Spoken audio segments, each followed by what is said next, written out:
Lowe's sabe que entre más opciones tengan los pros, mejores son las posibilidades para sus clientes. Por eso hemos tenido en cuenta a los pros como tú, para crear la mejor exhibición con una gran variedad de marcas exclusivas de alfombras Stainmaster, pisos de vinilo ProCore Plus y pisos laminados Pergo. Aprovecha grandes cantidades de los artículos que necesitas y a buenos precios cada día. Otra razón más por la que Lowe's es el nuevo hogar de los pros. You should be saving for the future, but savings accounts suck, and investing can be scary. We combine the ease of savings with the real returns of investing. We call it Save Vesting, and it's only available in our new app, Stairs. Stairs offers 4 to 6% returns, no fees, and you can withdraw anytime. Do your future a favor. Visit stairsapp.com today. It is the 21st of October, 2021. This show happens each and every weekday at about the same time in the Baldwin Ace Hardware Fear Bunker studio. Good morning. The Eric Zane Show podcast begins now. Oh, shoot that fucker! This is Alabama Linda, otherwise known as Candy Crush Linda. And since I only back winners, I listen to the Eric Zane Show podcast. Wait, how many times has he been fired? Anyway, here he is. Shut up. Eric Zane.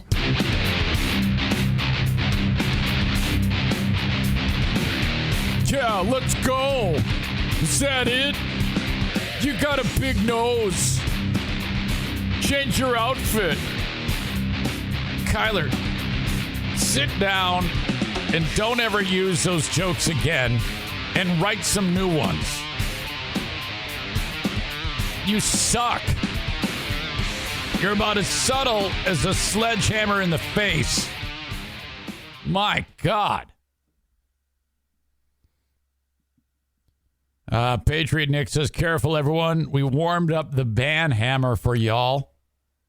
Sarah Rookrock Rouge says he's early. Well, not really.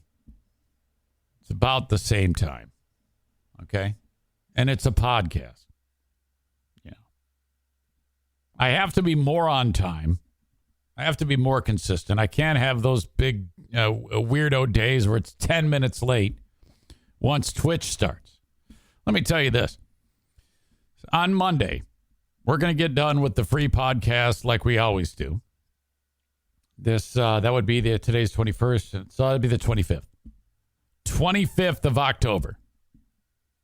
This show, as you're seeing it right now or hearing it, this is just for people who do the live stream. Not everybody does the live stream. Some people just listen to it. Totally cool, totally fine. Pick your poison. I don't care. I would ask that you are all subscribed to the audio podcast, whether you listen to it or not. Okay. But the spot where you enjoy the live stream, whether that be YouTube, Facebook, or Twitter, I'm asking that I'm going to be publishing it exclusively on Twitch very, very soon. Starting on Monday, though, I'm going to finish this podcast the same way you're watching it now. And then I'm going to go onto the Twitch platform and do some test minutes, if you will. Basically, I'll start up everything again, talk about a few things, make fun of Kyler, and basically just get myself accustomed to the new format that will eventually overtake the way I do the live stream now. All right? See how that works? So, if you're on the live stream, just remember, it's very important that you go to twitch.com or twitch.tv, same thing. I'll just say twitch.com/Eric Zane Live.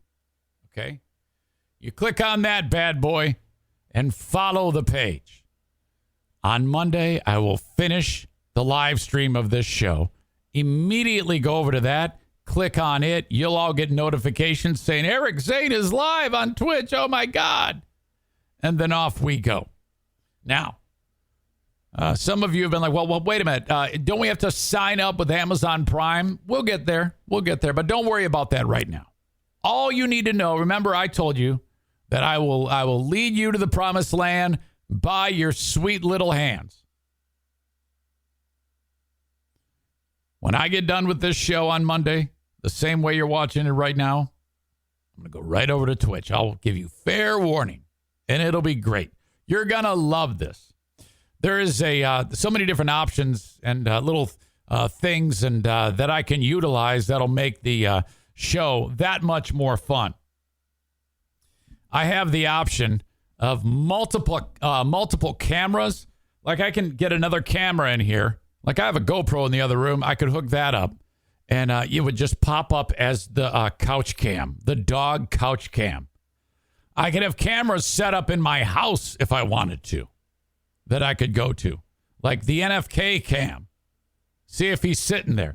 I don't know if he'd like that. I don't want to spring that on him. And there's all sorts of things on there that I don't have any idea even what they are. But there is as time, all I was looking to do with this was, okay, guys, all I want is to be able to just go live the same way I am right now. And then I'll learn the rest as I go. And they're like, yeah, absolutely. The suggestion for the NFK toilet cam. Boy, that would be something. The Bush Beer shit cannon. That is a horrible idea, but a funny idea. All right.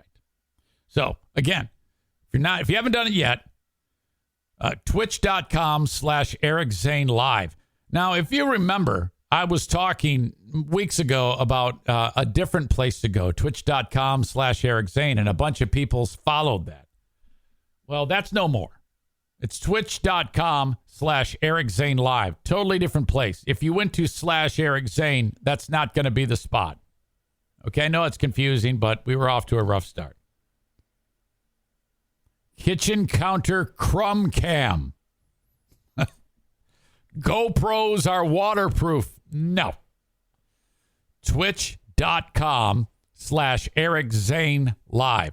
I had like 100 people on the first one. I've got about 60 on the second one. So I should have all of you the same number on Eric Zane live as there was on Eric Zane. So forget twitch.com/Eric Zane. Twitch.com/Eric Zane live. Go there right this minute. Follow the page. There you go. These short little vignette shows will take place starting on Monday. Maybe like a week's worth of those shows. Now, those aren't shows. Seriously, it's just a handful of minutes of me talking to you, getting used to what we're looking at. The camera shot is a little tighter, and there's a nice frame around it that kind of moves with my logo. And in the corner, like you see where Bruce is right now, and then the opposite corner where the stuffed animal is, and this little keyboard here. There's going to be a slideshow of the sponsors' logos. So essentially, it eliminates the need for the signs because the sponsors are constantly circulating on the show. And because the tighter shot, you don't see all of the signs in the room. But it's going to be fantastic. Here be Rabbit that says this Twitch change has been a tedious ordeal. Well, it hasn't, asshole, because you haven't had to do anything. And so, no. When are you going to learn that when I believe in something and I'm encouraged by it and I enjoy it and I know it's great and you fucking spout off like that, eat 300. I hope you're hungry, you stupid asshole. The fuck is that all about?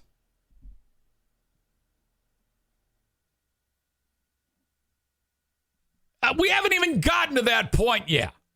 And here you are being a dick. Shut up.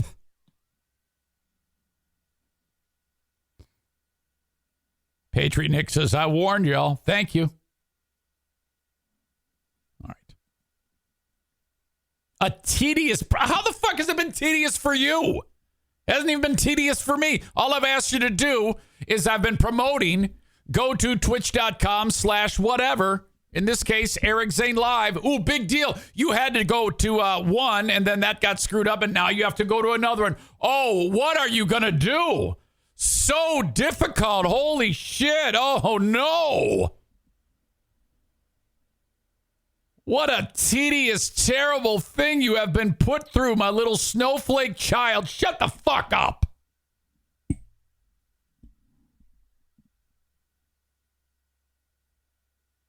My God. All right. See what you did, man. Thanks to the Drew and Mike show. Drew, Mark, and Brandon talked about your old pal Eric Zane on Monday. Man, I tell you what, whenever that happens, I get a huge bump in downloads on the audio podcast. And that, my God, yesterday was like, I'm looking at the numbers. I'm like, what is going on here? You know, I'm used to a certain number of audience, and then it like doubles.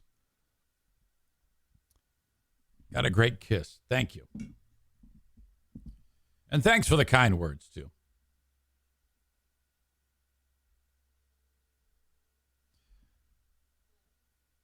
Hey, honey, how are you? I'm good. How are you? Are you up and around? I am. So you don't have to go to work today, right? No one needed me today. As a substitute teacher, this happens from time to time. Correct. Okay. So you were a substitute teacher for two of the two kindergarten classes, correct?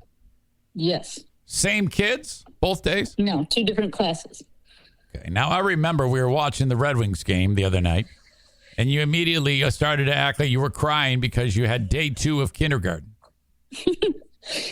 But you love those kids so much. I do. They're actually a lot of fun because they love you. Okay. So do they call you Mrs. Z? Yeah. There was some, you told me that one of the children yesterday got a little bit upset because one of the other students referred to the kid as something nasty, right? Yeah. Called him a nasty name. Can we say the nasty name? Yeah. Okay. Sassy mouth. Sassy mouth. One student referred to another student as a sassy mouth. Yeah. And the kid started crying over sassy mouth? Well, her feelings got hurt. I know, but that's sassy mouth? Does this kid not have any brothers or sisters, perhaps? I don't know. Oh, okay. So when you found out, did you find out because the kid started crying, or did someone come up to you and say, Mrs. Z, so-and-so called so-and-so a sassy mouth, or maybe the kid crying came up to you? What? Take me through it. The kid that said came up to me and said, Mrs. Z, is sassy mouth a bad word? I go, well, it's not really a bad word, but it's not nice. And so then he goes, okay. And then the girl sitting next to him was crying. So then you put 2 and 2 together, that the kid who was looking for clarification, so he was trying to figure out if what he said was doing anything wrong. He was like, wait, what? I called you a sassy mouth and you're getting this upset? I need clarification. So, as a substitute teacher, do you punish sassy mouth? I mean, what are we talking about here? No, I just told him, I said, well, it's not nice to say, so maybe we shouldn't say that. Yeah, we should, be more, nice to each other, right? Yeah, exactly. We have to be nice to our friends. Okay. So then you had to calm the child down who was known as sassy mouth, yes? Yeah, she wasn't crying too bad, so it didn't take much, but. Okay. All right. So that's now if your problems ended there, it would have been a successful day, correct? Correct. But it didn't end there. No. You ran into I would describe the next thing that happened to you as the absolute nightmare scenario. Yeah. Apparently, one of the children wasn't feeling well, correct? Yes. And that is correct. But I didn't know that they weren't feeling well because she seemed fine. I had just talked to her a few minutes beforehand. Uh-huh. Mm-hmm. And then next thing I know, she's coming up to me with vomit all over. She threw up. But it wasn't just any, I mean, it was a lot of throw up. So it was a big blast. But why was it all over her body and her clothes? Please explain this to me. Well, in the elementary schools, you have to wear a mask. And she evidently didn't have time to take off her mask and make it to a garbage can. So she just threw up in her mask. She threw up in the mask? Yeah. Wow. That's like when your brother threw up on his pants after the hot zester. Yeah. Oh, no. So, okay, you got this kid shows up and is having a major incident, and you now have to rush in and help, right? Correct. Do you like put on gloves or any type of protective material at this point? No, I just covered it up with paper towel and then called the office, and they sent the cleaning crew down. Okay, there's like a custodial organization going on. Yeah. Which how about that job? I mean, probably not a day goes by that those guys have to clean up a pile of puke. Right. Your brother, the NFK, used to do this. He used to work as that guy. He was the puke cleaner upper. Yep. Okay. He did. He informed us of that. Yeah. He used to put the sawdust down on it, and he goes, "Oh shit." So I guess him and David used to have to rock paper scissors as to who's cleaning up the puke. Exactly. Okay. So guy comes down, he cleans up the puke, he hates his life, and then that's it. But then something happened as the cleaning up of the puke was finishing, correct? Well, no, it kind of happened back to back, so it wasn't. Yeah, so it was only one time that they had to come down. So wait a minute. Now you described it as one kid finished puking, and you remember that scene from the movie Stand By Me? Is that the cat? Yeah. Is that the cat? When that's the cat. When the kid pukes and then everybody else starts puking, that's what happened, right? The kid got sick because the other kid puked in his mask. I think so, but the other kid hadn't been feeling well either. Well, so yeah. I think it might have just triggered it. Oh, I guarantee you it did. I guarantee you it did. Because didn't you tell this? Didn't you go on a walk with Sarah Rook-Ruck-Roosh yesterday and you told her this story and she almost barfed? Yeah. See? She's gagging. So the kid pukes in the mask. The other kid's feeling a little bit queasy. That's all he needs. He starts throwing up. Now you've got two kids throwing up in the school. Some guy comes down, has to clean all the shit up. Oh, my God. I know. The person that came down and cleaned it, she goes, I just have a question. Why is it everywhere? I go, because it was not just one person throwing up. Oh, yeah. It looked like a bomb went off. Oh, my God. Yeah. So in the course of however much time, sassy face, crying kid needs clarification on sassy face. Other kid pukes in mask. Then last kid pukes because one kid puked in mask. That is correct. Wow. Oh, my gosh. Yeah, what a day, huh? Yeah, that's fantastic. I am so glad. You know what? You are really, that is your home. Forget any other job. Never again. What a mistake it was to leave the school. Yeah, exactly. That's what I say. You need to keep working there till you're about 94. Because the amount of material that we can get out of this is just ridiculous. It's quite entertaining, especially in the elementary school. Okay. You just never know what they're going to say. So was that Milo making all the racket? What's his deal? Well, you know how he likes to try and steal my creamer when I put it in my coffee. Okay. So yeah, he was going for that. He knows it's time for me to have my cup of coffee. I haven't had my coffee. Oh, fantastic. I got up and put in a load of laundry, and now I'm getting ready to have my cup of coffee. Okay. Well, there you go. I just wanted to get this story straight from you. When you said to me, some kid, yesterday you explained it to me, you go, some kid threw up in his mask. I was like, I don't want any more details. Hang on to this story. I can't wait to hear it. Yeah, it was a disaster. Wow. Are you happy that I took a shower yesterday? I was informing the audience on the Patreon that it had been since it was Sunday night to Wednesday night. I had no shower. Yeah, what the hell is wrong with you? I don't know. And I had worked out Monday, Tuesday, and Wednesday. Oh, my God. Yeah. Stay away from me. Yeah. Well, I did. I cleaned it now. I cleaned everything. I washed. I shaved. I'm clean as a whistle. What was that pause for? I didn't pause. It must have cut out. Okay. All right. That's it. Okay. Okay. Thank you. All right. I'll talk to you soon. Okay. I'll talk to you soon. All right. Okay. Bye. Bye-bye. All right. Kid puked in the mask. Holy crap.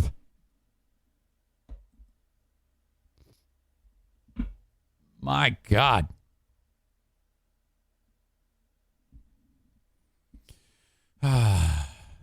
Dean continues to bang the drum with his dwindling number of Herman Cain nominees.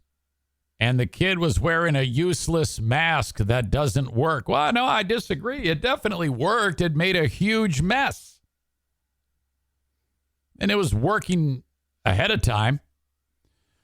Trevor, I'm still not talking to you. After you ate your 300 seconds, you're back for more. Watch it. The fuck, man? Where did that come from? An ordeal. Twitch it hasn't been anything. How could you say the transition has been an ordeal? All I did was had you go to a spot online and click a button. How is that an ordeal? Yeah, you earned asshole of the day points right there for that. Fuck. Dirk says, I couldn't be a janitor. I'd puke while cleaning it up. Dirk says, and he also says, I bet that smelled great while having to cover it up. Hot milk vomit eruption. That's awful. And then this is the first phone call with the Queen of the Forest where she wasn't demolishing drywall or running a blender in the background. Hey, radio guy, get her a better microphone, says Ed Ryan. She's on the phone, Ed. What do you want? You want her to have a podcast set up on the other end of this? Everybody is critical today. What is going on here?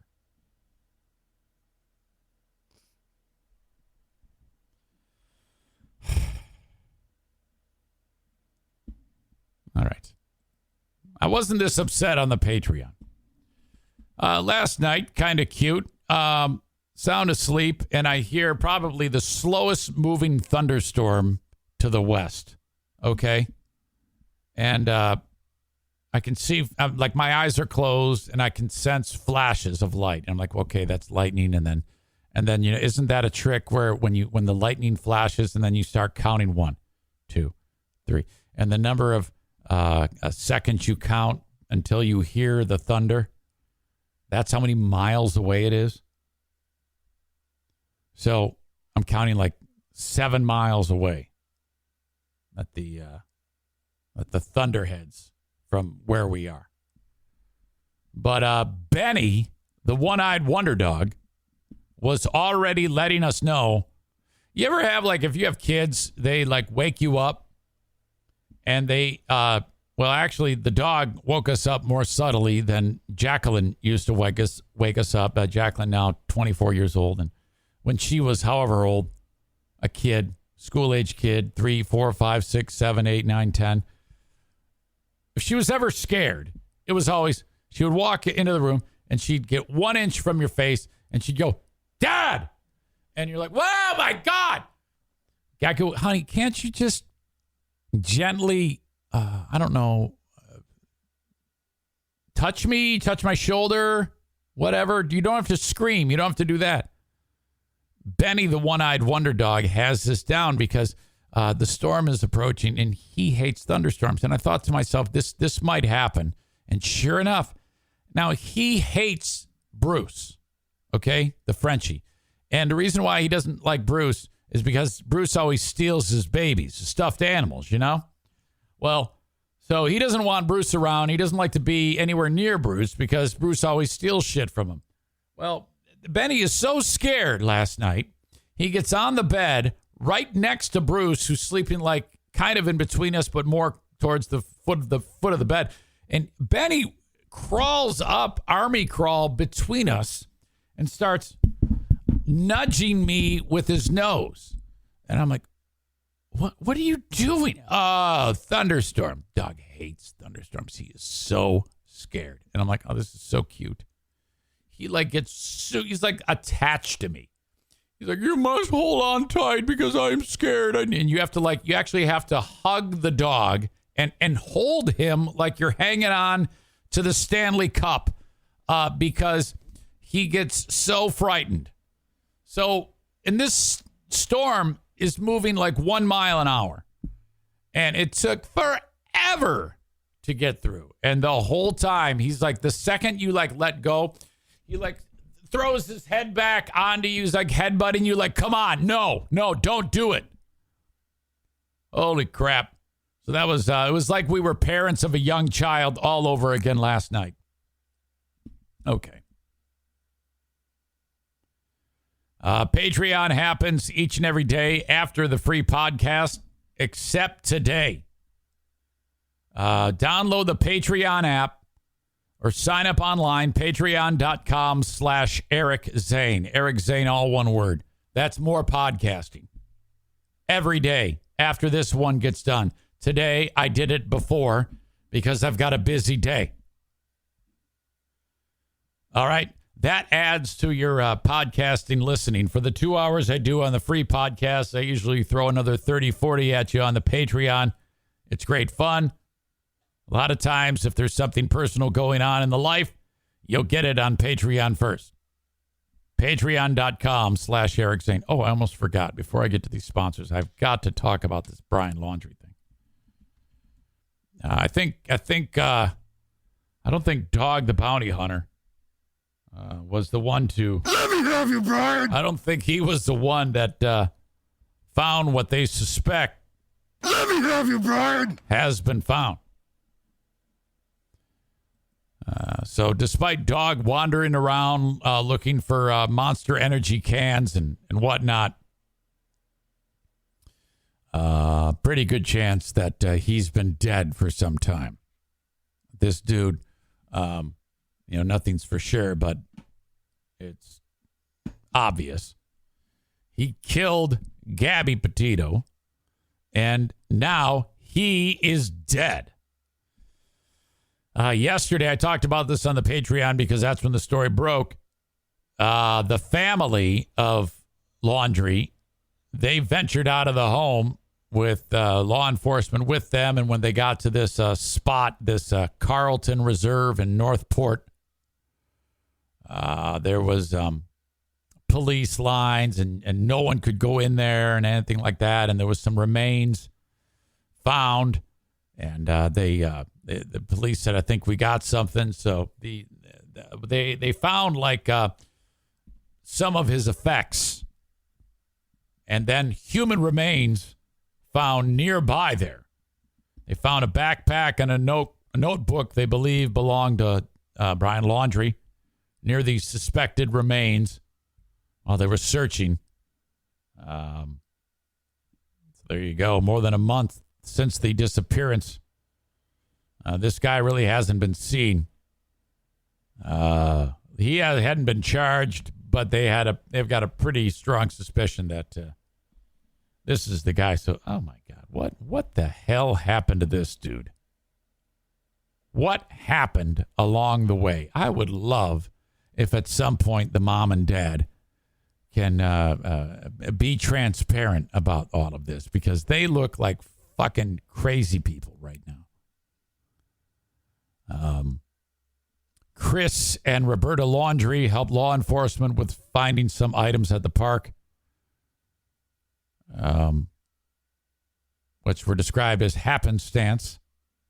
According to the attorney, Laundrie's parents informed the FBI and the Northport Police Department on Tuesday night that they wanted to visit the park Wednesday morning to search for their son. Law enforcement met them there and closely accompanied them as they entered the park, according to the family's lawyer. As they went further in, Dad ventured off the trail into the woods. He was zigzagging in different areas. Law enforcement was doing the same thing. Mom was walking down the trail. At some point, Dad located what's called a dry bag. The dry bag is a white bag laying in the woods, say 20 feet or so off the trail. So I think they're suggesting that this was just a random searching. Okay? I think that that's what they're describing. The attorney said, according to Chris Laundrie, the dry bag was in some brambles and he didn't want to pick it up because he wanted law enforcement to see it. However, the lawyer said Chris Laundrie couldn't find law enforcement because they were then out of sight and didn't want to leave the bag there with a news reporter standing nearby. So Dad picked it up. He did meet up shortly with law enforcement. They looked at the contents of the bag. At that time, cops showed him a picture on the phone of a backpack that cops had located also nearby and also some distance off the trail. At that point, the Laundries were notified there was also human remains near that backpack, and they were asked to leave.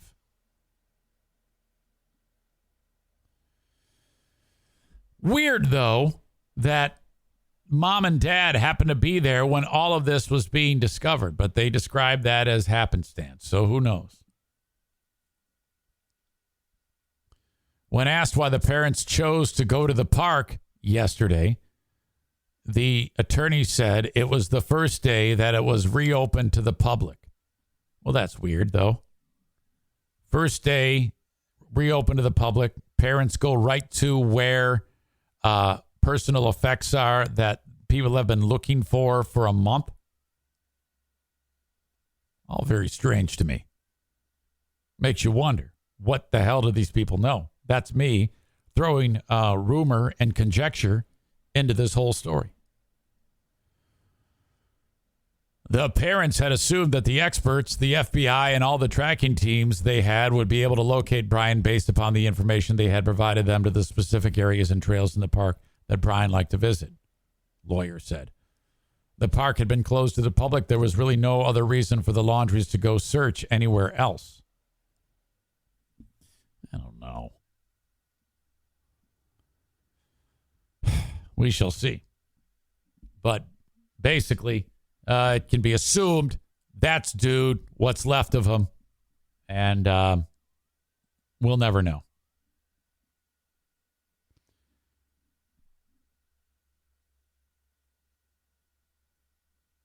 Chris adds to the conjecture pile with law enforcement had that park closed for a month, couldn't find anything. Mom and Dad find it in an hour.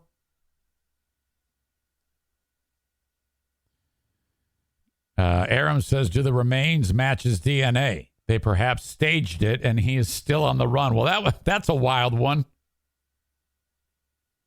Jesse says he's going QAnon conspiracy theorist on this too. Maybe the parents found a suicide note or something that indicated exactly where he was.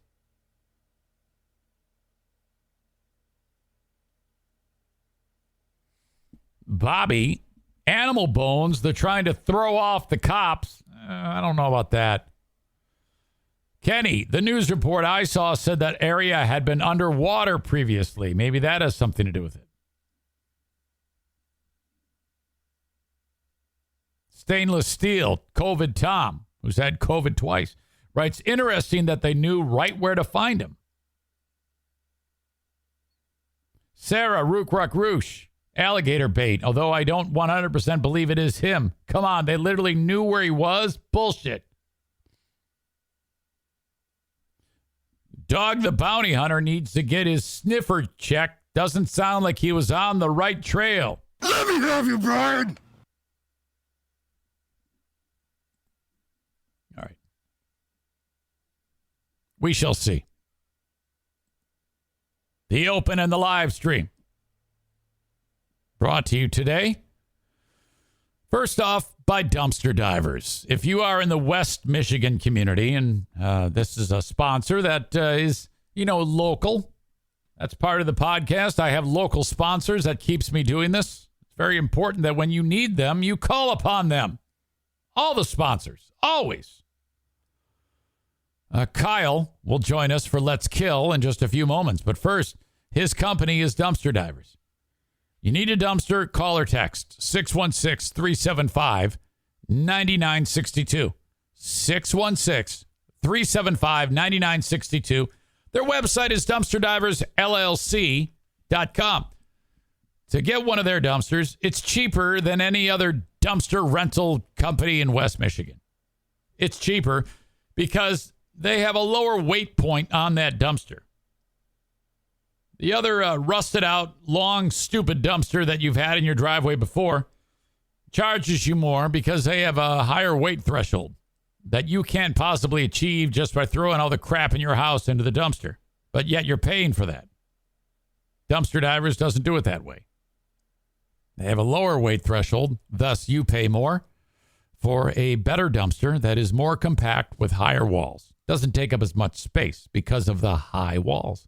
It's beautiful, clean, baby blue, high-walled, fantastic dumpster from Dumpster Divers. Not all dumpsters are created equal. They also do demolition if you need something torn out of your home. We're redoing the kitchen. Will you please get rid of the old kitchen? They would do that for you. They would also, if you pile up all the junk in your garage and you don't want to take the time to throw it all in there, you can hire them and they'll do it for you. Perhaps you have a scenario where you're gutting an entire house. They'll do that. I hate to say it, but if somebody died and you want the house cleaned up, they'll do that.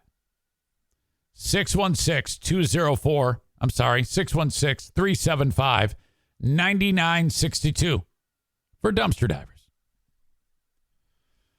Blue Frost IT is the managed IT service provider for this show. I like to get super specific about what my sponsors do. This company does several things. First of all, if you have a small or medium-sized business and you don't have anybody to oversee your tech, you're seriously walking a tightrope without a net, because if things go south, time is money, you're screwed. Call upon Blue Frost IT to be your managed IT service provider. Otherwise, you're going to have to unplug all your stuff, and march over to Best Buy, or have some guy that you don't know show up and go through your shit. Oh, my God. Hire Blue Frost IT to be your managed IT service provider. I sound like I'm drunk. That's what they do for me. I pay them a little bit of money every single month, and if I get in the weeds, something goes wrong, they take care of it. It's based on how much tech you have. I don't have a ton, so I don't have to pay them a ton. But if you're a small or medium-sized business that has 10 different workstations for your staff, you need somebody overseeing all that. Okay, that's very important. Also, if you're looking to upgrade the workplace with new tech, or you're moving your office or whatever it may be, or you're retrofitting things, that's project work. They do all of that. Anything tech-related, Blue Frost IT. They can also upgrade your workers' setups, laptops, desktops, if they're working from home. Blue Frost IT, 616-200-8550, or email them info@bluefrostit.com.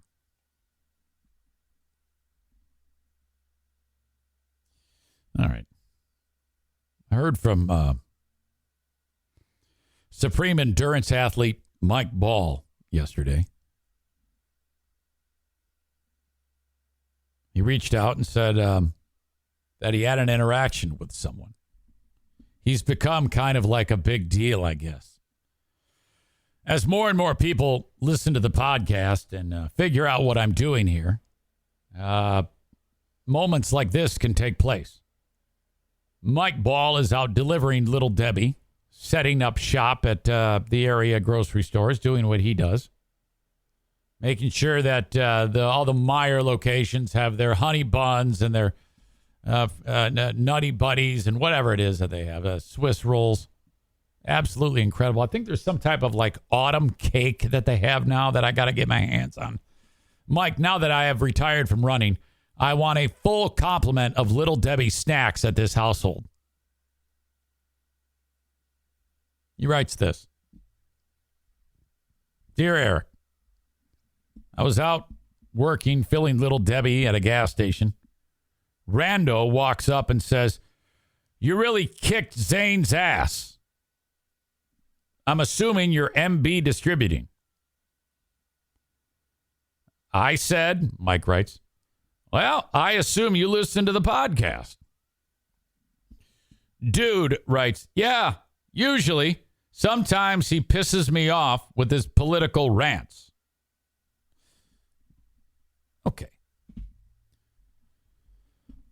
What political rants? What are you talking about? I rarely get political on this show. What do you, And first of all, why are you having this conversation with Mike Ball? Why haven't you reached out to me and busted my balls about your concerns? We need this to happen more. What is keeping you people in the audience from being so gutless that you don't have the nerve to reach out to me, Eric at ericzaneshow.com, and tell me to shut the fuck up? I mean, seriously, we need to have this dialogue. Okay? If I'm going to sit here and insult you on a regular basis, you better well do the same. You should do the same to me. Why? Why are you not? Why am I getting this second hand from Snack Peddler? You don't have the nerve to say that to me? Come on. Because I need to dispute this. And I don't want to do it through I'm going to, but I don't want to do it through a conversation, a text conversation with Mike Ball. Excuse me. Hang on. And I'm not political. What are you talking about political?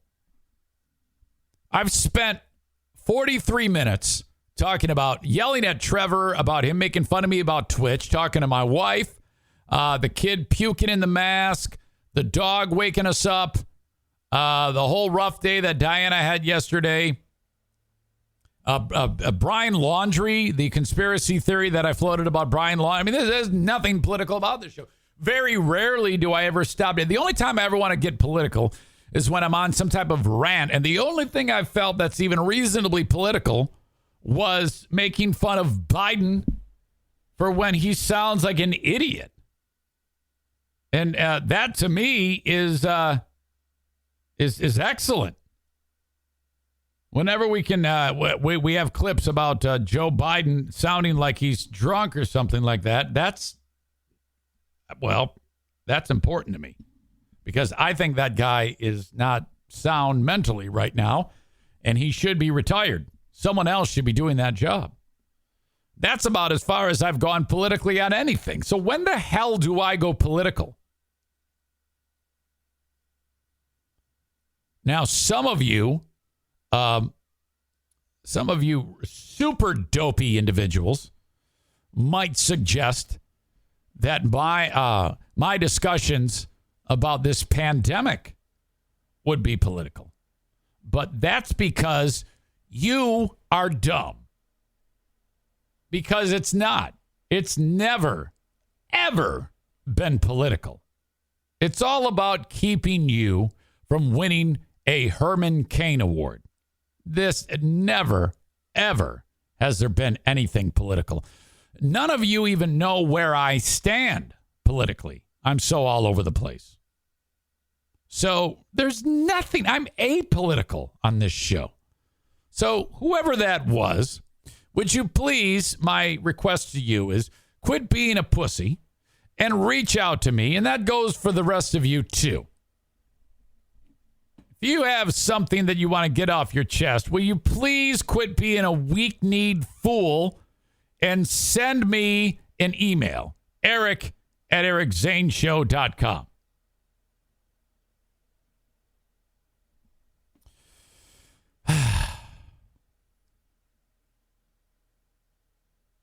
I think you're right, Marcy. Marcy writes, it shows that people think that COVID and the vaccine is a political issue. Not to me, it's not. To you dumbasses, you might, but I've never approached it that way. So I have nothing to do with that. So I'm not being political. You're political. Corey suggests the same thing. He's trying to say that vaccines are political. They're not, and especially not with me. And all I want to do when you suggest that is smack the damn taste out of your mouth. All right.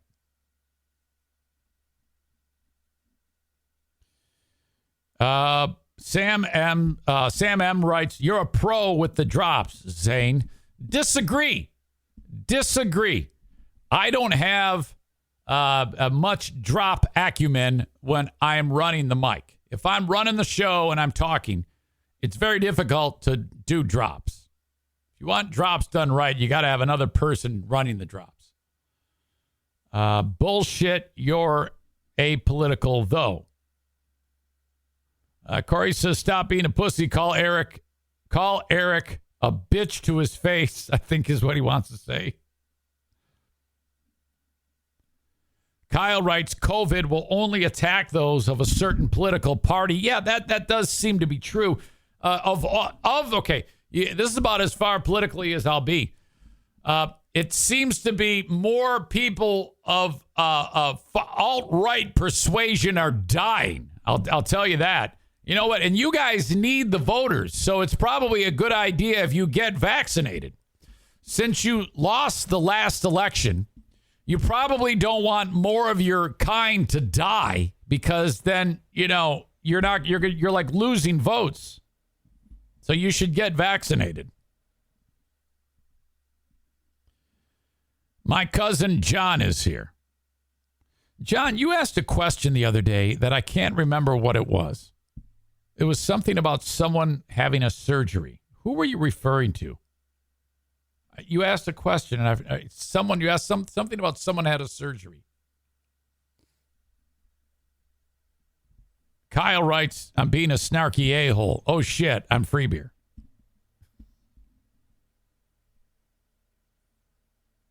Oh, my dad. What surgery? I don't think my dad had a surgery. What the hell are you talking about? My dad had surgery. Maybe he did and I've forgotten. The last thing I remember with my dad was he cut his fingers off. So I'm confused. More specific. But I don't recall. My dad's doing great. Oh, charity scam Mike's brother-in-law. Aha, that's maybe what you're referring to. Not my dad, if that is the case. That is my brother-in-law's brother.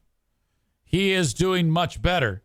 He's still morbidly obese and needs that type of procedure to make him skinny. I forget what they call it, lap band or gastric bypass or something like that. Sam is a conspiracy theorist. He writes, he's political. He writes, Trump was leading Michigan with 98% counted, then somehow lost the state by 3%. Seems to add up. Oh, you're one of those guys. Still, you're like the My Pillow dude. You're like going the My Pillow, Alex Jones, the Blaze Network. You're wearing the shirt that says, I love Charlottesville. Oh, you're one of those. My cousin says, no. Your dad fell and broke his back. Oh, he fully recovered from that. He's walking miles at a time now. He's in great shape. All right. We are 10 minutes away from the almighty Kyle for another edition of Let's Kill. Stand by. I need a drink.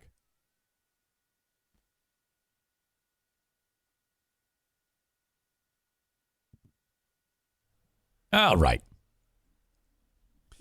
I'm telling you, you're going to love the Insane Asylum this week. I'm about halfway done making it. I actually know that there's at least one of you that doesn't even know what that is. Dr. Steve is like, I love the Patreon, but I keep getting spammed with content. Well, I put a lot up there. He goes, I love the daily rants, but I don't want, what is this other stuff? Well, the Insane Asylum is me playing radio DJ. I actually have a gig on a radio station in northern Michigan called Q100. And they give me free reign to pick the music and say whatever the hell I want within reason. I don't sit there and tell people to go fuck themselves. That was Led Zeppelin. But so the show, I'm making it now, and I do 8 segments, and I post them. You get it all before it airs without any type of commercial or anything in it on the Patreon. That's what that is. And this week, JC's Tales from the Road talks about an incident in the late 1980s when the band the Traveling Wilburys was doing a tour. That band was George Harrison, Roy Orbison, Jeff Lynne, and Bob Dylan. Amazing supergroup. Backstage at a show in Spokane, Washington, JC from Q100 was covering the tour. He's a writer. And he's very dear friends at the time with the late, great George Harrison. Those two were like thick as thieves. So George Harrison and JC are kind of drunk. JC was really wired. He snorted a ton of cocaine. And Harrison revealed to JC that he couldn't stand Roy Orbison. And JC says, well, let's go kick his ass or break his glasses or something. You know, because Orbison would wear those shades on his face. And George Harrison from the Beatles was super non-confrontational. He's like almost like a timid, meek dude, you know? He was just telling tales out of school to JC, and JC said, well, I'm not that way. Let's go fuck this guy up. And so that's where I'm going to leave it. You need to hear the rest of that story in JC's Tales from the Road as to what happened next. It was a first in the history of rock and roll based on what happened next. And frankly, I can't believe that JC is so loose with the lips on telling these stories. But it happened. And I'm going to feature that in the Insane Asylum. Excuse me. The rest of that story happens. The JC's Tales from the Road always happen at the end of segment 3 of the 8 segments on the Insane Asylum. Absolutely insane. One of the wildest stories I've ever heard. Adam says, I remember hearing about this. I heard the tape of him calling him Roy Four Eyes. Uh-huh. Kent adds, Tom Petty was in the band. Not at this point. The first Traveling Wilburys release, no Tom Petty. Not true. He joined later. And he wasn't known as Tom Petty. He was known as Lefty Wilbury, I think. It's easily the greatest supergroup that's ever been supergrouped. All right, Traveling Wilburys wiki. Let's see.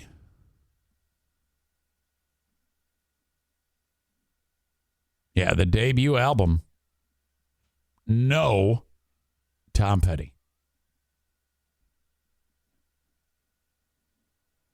1988 to 1991. I think they had 3 albums. Harrison first mentioned the band during a radio interview with Bob Coburn on the show Rockline. When asked how he planned to follow up the success of his Cloud 9 album. I got my mind set on you. I got my mind set on you. Harrison replied, what I'd really like to do next is to do an album with me and some of my mates. To this new group I got in mind, it's called the Traveling Wilburys. I'd like to do an album with them, and then later we can all do our own albums again. According to Jeff Lynne, who co-produced Cloud 9, Harrison introduced the idea of the two of them starting a band together around 2 months into the sessions for his album, which began in early January 1987. When discussing who the other members might be, Harrison chose Bob Dylan, and Lynne opted for Roy Orbison. The term Wilbury also originated during the Cloud 9 sessions, referring to recording errors created by faulty equipment. Harrison jokingly remarked to Lynne, we'll bury him in the mix. Wilbury. Therefore, they used the term for any small error in performance. Harrison first suggested the Trembling Wilburys as the group name. At Lynne's suggestion, they amended it to the Traveling Wilburys. Aha! So that was it. Where's the Tom Petty introduction? The band members decided to create a full album together. They made the videos. Then, yeah, I swear to God, Tom Petty was not in that first incarnation of the band. They added him. I'm telling you, they added him. But I don't want to sit here and read this. You'll have to find it on your own. All right, what about Damn Yankees with Ted Nugent and that guy from Styx? Okay, all right. Yeah, I liked that band. It was some great classic butt rock. You had Tommy Shaw from Styx, Jack Blades from Night Ranger. You had Ted Nugent and Michael Cardelloni on bass. Don't Tread on Me. Of course, Ted is going to be in a band where the song is called Don't Tread on Me. Coming of Age, which is another kind, one of those rapey Ted Nugent songs. All right. I'm completely getting off track here. I did not want to talk about any of this. Be joined in moments by Kyle from freaking Dumpster Divers. All right. I had a piece of video, and now I can't find it. Where is it?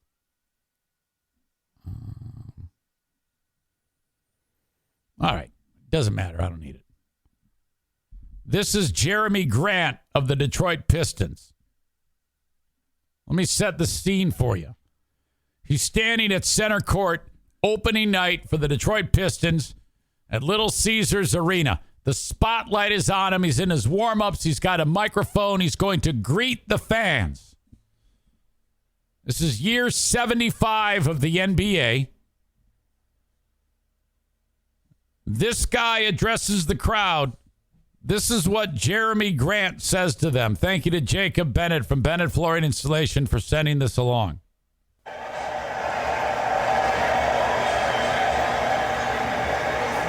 How y'all doing? It's good to have y'all back in the Little Caesars Arena. I know it's been a long year last year.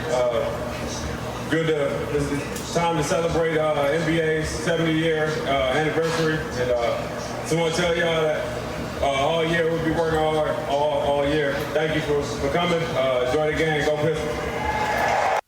All right, that was absolutely horrible and probably one of the worst things I've ever heard spoken into a microphone. And I used to work with Ben, so that's saying a lot.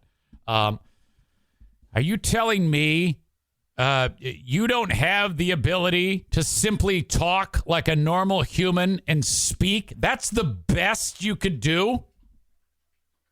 Is this guy sounding like he's 4 years old, Doing a book report? What?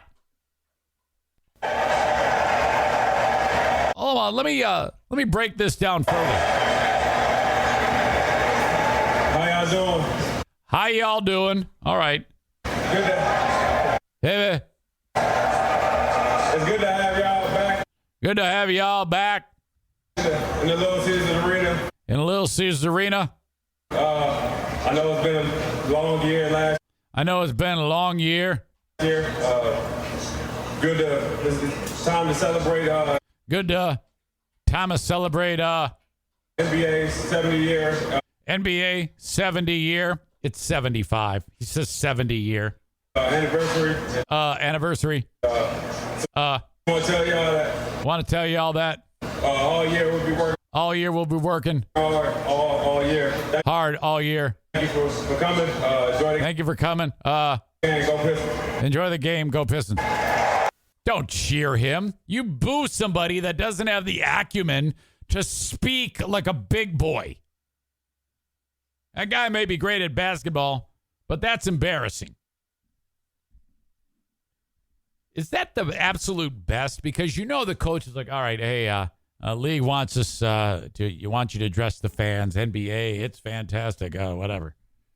You're all multimillionaires. Which one of you 10 or however many there are on a team is doing this?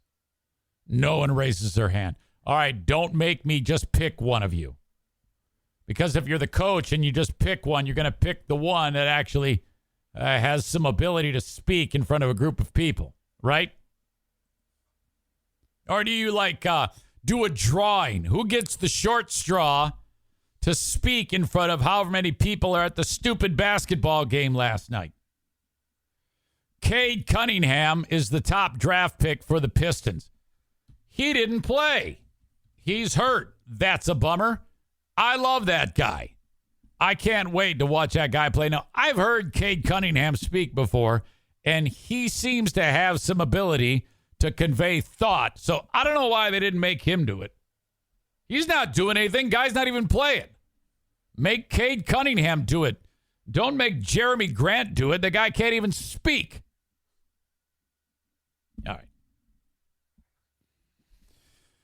Before I bring in the one and only Kyle for another rip-roaring edition of Let's Kill, and I see him. You can't see him, but I can see him. He's fixing his hair. He's got his coffee, I'm assuming. And, yeah, Eric Zane, ready to chill. Whatever, Eric Zane. We'll be bringing him in a moment.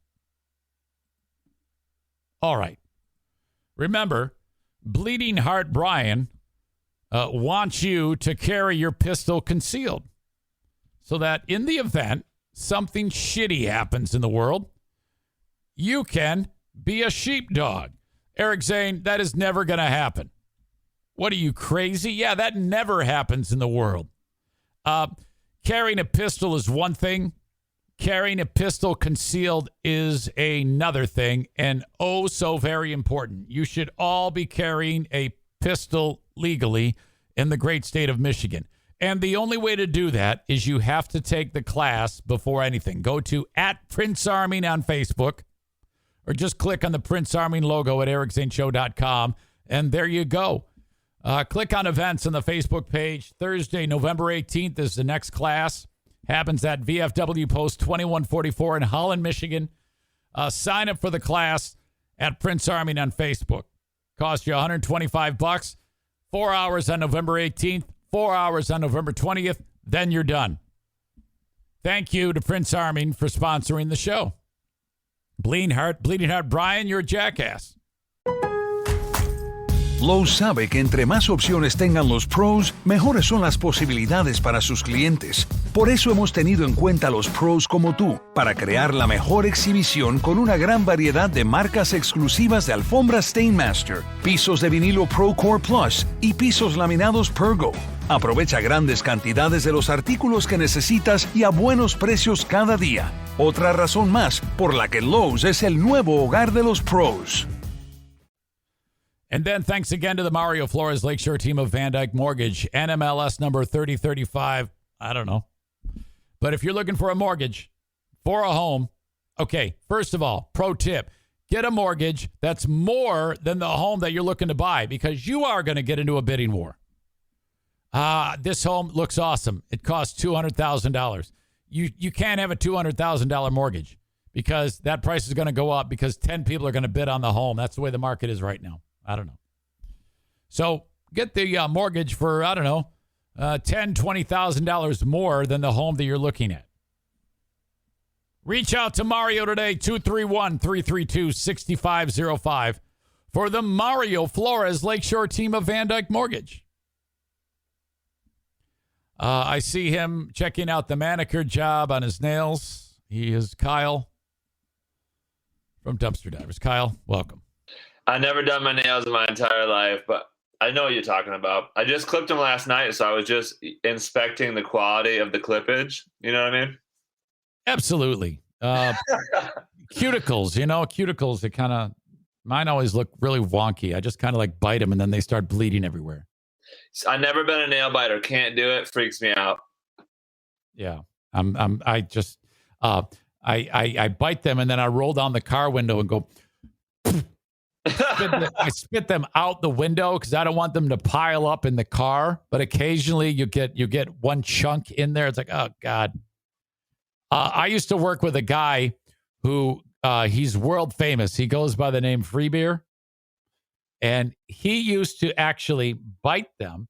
And then for the longest time, I would notice that when he would bite them, he would never make the move to pull it out and throw it away. And then I would hear like a strange, like a clicking noise going on, like he was biting like a peanut or a shell or something. And then I asked him, I go, hey, what's going on there? And he said, yeah, I consume those. I eat them. I bite them into bits and then I swallow them. What? Think about the fiber content. I mean, he was taking good dumps, man. Yeah, he's a weird dude. Just an odd duck. It always has been. The weirdest fucker you could possibly imagine. He eats that shit, and he is, he's a sick, disgusting fool. Anyway, how are you, young man? I'm doing good, dude. I was just reading these. Look at my guy, Dean Root, over there, dude. Blocking the zipper lane. This is good stuff over here. Is that what he indicated that's what he likes to do? Yeah, he said I'd be proud of him, and I am, and I feel good about that. Yeah, that doesn't surprise me. He's kind of like a wild card like that. I suspect nothing less. First thing I got to do is talk about the terrible thing that's happened in my life right now. Let me tell you how there's really no supply chain of dumpster divers, but let me tell you how the supply chain surrounding dumpster divers has affected the business. The local Panera, right down the road over there, decided labor shortage is killing us, so they changed their hours to 9 a.m. is when they opened up, right? What? Yeah, so 9 a.m. open time for Panera now. Now we open at 8, right? And before they're open at, I don't know, 5, 6. I don't know when they used to open up, but they used to be open up pretty early, right? Uh-huh. So now we're over here going, how the heck are we supposed to start our day without going to get our we have like a little mini morning meeting, which is we stand there and tell jokes as we're getting our coffee. And then we roll up. Now, how the heck are we supposed to do it when they open at 9 a.m.? You know what I mean? So like I was joking with Amelia. I'm like, we're just going to start telling these customers that the earliest arrival is about 9:30. You know what I mean? Wow. Yeah. Because if that's not there, and that when I said you're probably drinking your coffee, you are not actually consuming the coffee right now. Can't do it. They decided to open up exactly the same time I'm supposed to be on this show. You know what I mean? Wow. Yeah. Tyler says, I guess Dumpster Divers opens at 9:30 now. Right? I'm saying I'm a little serious about it because sometimes it's rough delivering a dumpster pre-coffee. You know what I mean? So now if you make it at home, if you are going to make it at home, what are you making? It's all light roast, baby. I just get we have one of those K-cup things at home. So I just go to Meijer's and get the Meijer brand light roast. You just, plug it in. No big deal. Okay. Because I do light roast, but it has to be Starbucks Pike's Place. I see. You're a status guy. I gotcha. No. No, because even if it's Starbucks breakfast blend, there's a huge difference. Their breakfast blend does taste a bit. I know what you mean. Yeah. So in a pinch, I'll go breakfast blend, but Starbucks, Pike's Place, same thing. Put it into the little K cup dealio, so you don't have to, you like make your own K cup. The reusables, I got you. Yes. Save yourself a ton of cash. Oh my God. But you've got that unlimited thing at Panera, but now but you paid to be able to have the coffee, and now you can. I mean, this is bullshit. I know. Like, part of it makes me think, though, like when I really start putting it through the old brain, is maybe they should stop giving people unlimited coffee for $8.99 a month, and that's why they can't afford the labor. You know what I mean? Yep. All right. Well, so when are you bringing the dumpster over? I've said to you, come bring me the dumpster. Yeah, you know what? Let me look at the schedule right now. Although, when did you send that email? Like yesterday? Yesterday I was screaming at you. Yes. Yeah. The day before, I said, bring me a dumpster, bitch. Yeah, you know what? To be honest with you, I could probably bring it over later today. Nice. I'll just do that. And we have your phone number now because you text us, and you said something crazy. Yeah. What do you mean? I'll just do it today because tomorrow's Emilio's he's on vacation this weekend, so tomorrow's just me and it's busy. Saturday is busy. Unless you want it next week. You said you were going to ask the boss. Well, if you drop it off, how does it price again? Is it a certain amount for a certain amount of days or something like that? Yeah, I think, you know what? Let me look you up because I bet last time you did. I think we did weekend. Yeah, I think you did a 3-dayer. Yeah, if I drop it off later today, we just pick it up on Monday. Yeah, we did. Yeah. Yeah, that's what we'll do. So if you did that, that'd be fine. You'd make the Queen of the Forest happy. Heck yeah. I'm doing it today. Okay. 0-6 are the Lions, and that last one was a real stinker. I mean, there wasn't really anything. I mean, you know how the other games, there was like they were in it and they came back, or long field goal they lost or something like that. This one was from beginning to end. They just got hammered. Now it's getting real. They suck shit. Yeah, man. Although we never do good against the Bengals. Like we're just terrible against the Bengals at all times. I don't know why. Well, I would argue that they're terrible against everybody at some point. I mean, you might have a point on that one. Yeah, it's been rough. It's been real rough. Me and Blue, we went to Chicago this weekend for a cons, and on the way back, I mean, it takes forever to get back. So I was listening to it on the radio again, and it was just unpleasant this time. We drank some booze. And so, you're already low energy, and then you're just sitting there listening to that trash on the radio. It was rough. What was the concert? It's a band called Laney. It's like kind of, I don't know, I guess you call it like kind of poppy-ish, but also a little bit she calls it alternative rocky, kind of like chilly. It's like pretty, I don't know. It stands for LA, New York. Look it up. It's just, they got some pretty good songs. I'm a classic rock guy, but you can listen to them a little bit. Okay. How many people were there? A few hundred people there for this show? There was a lot. It was a lot of people there. You ever been to the Aragon Ballroom in Chicago? No. But it's bigger than the intersection, and it was full. It was way bigger than the intersection, and it was full. And there was like a second level too, where you can like sit on the balcony and try not to get Abe Lincoln. But there was a lot of people there. What was the Abe Lincoln's thing? Say that again.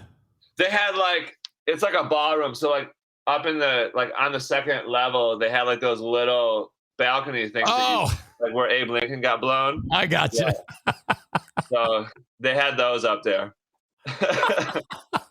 Yeah, you're getting a Sarah writes cons because you did that thing that you do, and people love that when you shorten words, and so there you go. All right, well, what's on your mind, Kyle? I mean, seriously. So first thing, I need to give a shout out to, and I know he listens because he said he listens, and I've seen his name before. One of your listeners, Stephen Hyde, he reached out to us last week, and we just went and gave this. Well, we took measurements. Anyways, point is, we're probably gonna do some demo work for him for this other guy because he's like a general contractor or whatever. Yeah. Anyway, so we might. We got to send him over that estimate, but no, that's good. That's good. Stefan actually is how he pronounces it. He's a wonderful contractor, Hyde Construction. So that's cool that you, through the podcast, you guys have kind of connected. You know, he helped build this studio, Stefan Hyde did. Oh, heck yeah. He sure did. Well, here's the cool part is this show is finally starting to pay off, dude. No, I'm just messing. We've had a lot of people reach out and be like, "Yeah, I heard about you on the Eric Zane show." So yeah, you know how it is. Oh no, that's cool, dude. That's everybody busts my balls. You know. So that's a cool thing. Yep. Okay, sorry, I thought you were going to say something. No, that's all right. That's right. This is just I've been wanting to talk about it. There's some things that need to happen with this lady. And hopefully she listens to this, because if she listens to this, I'm mad at her and I'm gonna blow her up. Everybody should do this. Go to our, not right now, pay attention to the show right now, but on our Google page. So here's the thing. We got a bad review from this lady, right? She gave us 1 star, and we're a 5-star company. Like it's all 5 stars all the time because we're good. Yeah. You know? Yeah, absolutely. So this lady, here's the background on the little sitch, right? We use this third-party company to help us book dumpsters like that we just have laying around. You know what I mean? Like instead of just having some sit at the end of the week, like they'll help us fill them. So, anyways, that lady right there. So, anyways, she's not even our customer, right? So she used that. They're called budget dumpsters. I think that's the name of the company. Anyway, so she called them because instead of calling local, because Budget Dumpsters is not from here. I think they're from Ohio maybe, but they're just like third party. It's all on the internet, whatever. So instead of keeping it local, she called them, and then she ordered a 20-yard dumpster. So we brought her out a 20-yard dumpster. So then she goes, "Oh, that's not a 20-yard dumpster." Which it is. So I don't know how to, you know what I mean? Like, I don't know how to argue it. So she disagrees with and took measurements. I don't know like what measurements she took, but she goes, "Oh, this is a 10-yard dumpster," which is not right. So then she tries to call Budget Dumpsters to ask them, and they won't answer the phone, right? Because I think it was a weekend. Right. So, and again, I guess this whole time she still thinks it's us. I don't really know. So they didn't call her back and like blah blah. And she was all mad, and then we got word finally like on Monday when the Budget Dumpsters sent us an email, and they're like, "Oh, hey, the customer, you dropped them off a 10-yarder," and I'm like, "No, like we didn't. It's a 20-yarder." So then I sent him the measurements. I'm like, "Here's the measurements. It actually measures out to 21 cubic yards. You know, it's bigger." Right. Because I was just gonna say, just so everybody's aware, it isn't just the length. It's the length. And then you have to throw the height and the width of it to give it to you. And though you explain that to her, she's just measuring the length of the dumpster. Right. So, yeah. So, anyways, then they were going to reach back out, and I don't know what happened. So, anyways, then she was like, "I want them to get the dumpster out of here because it wasn't a 20-yarder. Yeah. So then when usually that happens, they didn't put anything in it, right? But I go there, and that it's full. It's chock full, right? And I'm like, okay, so she liked the dumpster enough to throw stuff in it, right? Like 21 cubic yards worth of stuff. Anyway, so then we got it out of there. And then she writes us this bad review, right? And like in the review, she's like, I think the first sentence is, it was smaller than I thought it was going to be, which just, I don't know. Like, what did you think it was going to look like? Right. But anyway, so then she was mad about the fact that, she tried to call and nobody would answer the phone, which we can't do anything about that because it doesn't come through to us. It goes through to them, you know? Yeah. And anyway, so then she's all mad at us and she won't, she gives us 1 star. So anyways, I tried to contact her a couple of times just to like try to explain to her the situation. She won't answer the phone. I left some voicemails. She won't answer the phone. I was trying to go through budget dumpsters. I'm like, listen, guys, like this is your customer, not ours, technically. Right. So like, we need to work together to get this review taken down or edited or something. You know what I mean? Like, anyways, so nothing's happening, right? So I'm very close because listen, everyone out there should know this. We are Dumpster Divers. We're a new age company, right? Like we're not the customer's always right type company. If they're an idiot, we're gonna fucking let them know. You know what I mean? And so I tried being polite about it and taking all like the professional or correct avenues to the situation. Nothing's happening, right? So I'm gonna call this lady one more time. She's probably not gonna answer. I'm gonna leave her voice. I'm gonna tell her if you don't call us back by whatever date I come up with, I'll be like, I'm gonna respond to that review, and you're gonna feel real fucking dumb after that because I'm gonna rip her apart. Yes. It's not cool with me when people just are willing to destroy. I mean, she didn't destroy her, and we're still 4.9 stars, but we're a 5-star company. You know what I mean? And absolutely. And we're not the ones that didn't answer the phone. You know what I mean? And it's 21 cubic yards of a dumpster, and it's like I'm gonna lay it all down for her, and then she's gonna feel just super dumb, and I don't want to do that to her, but I will. You know what I mean? Yeah, absolutely. I see her name. She's got a couple of reviews, and I'm guessing we could track her down because, if you really want to go the extra mile, Patriot Nick writes, find out what she does for a living and bad review bomb her business. I like that. Oh my God. Adam says, I just reported her comment as not being relevant to your company. Right. So here's the thing, right? So we did that a bunch of times. Google, this is the problem. Google owns the earth and everybody knows that. And that's the word. You gotta jump through all these hoops just to get your business to pop up like where you want it to and like where it's supposed to. But then we did that too. We reported the comment and like they give you like 5 choices of like 1 sentence reasons and there's not many words.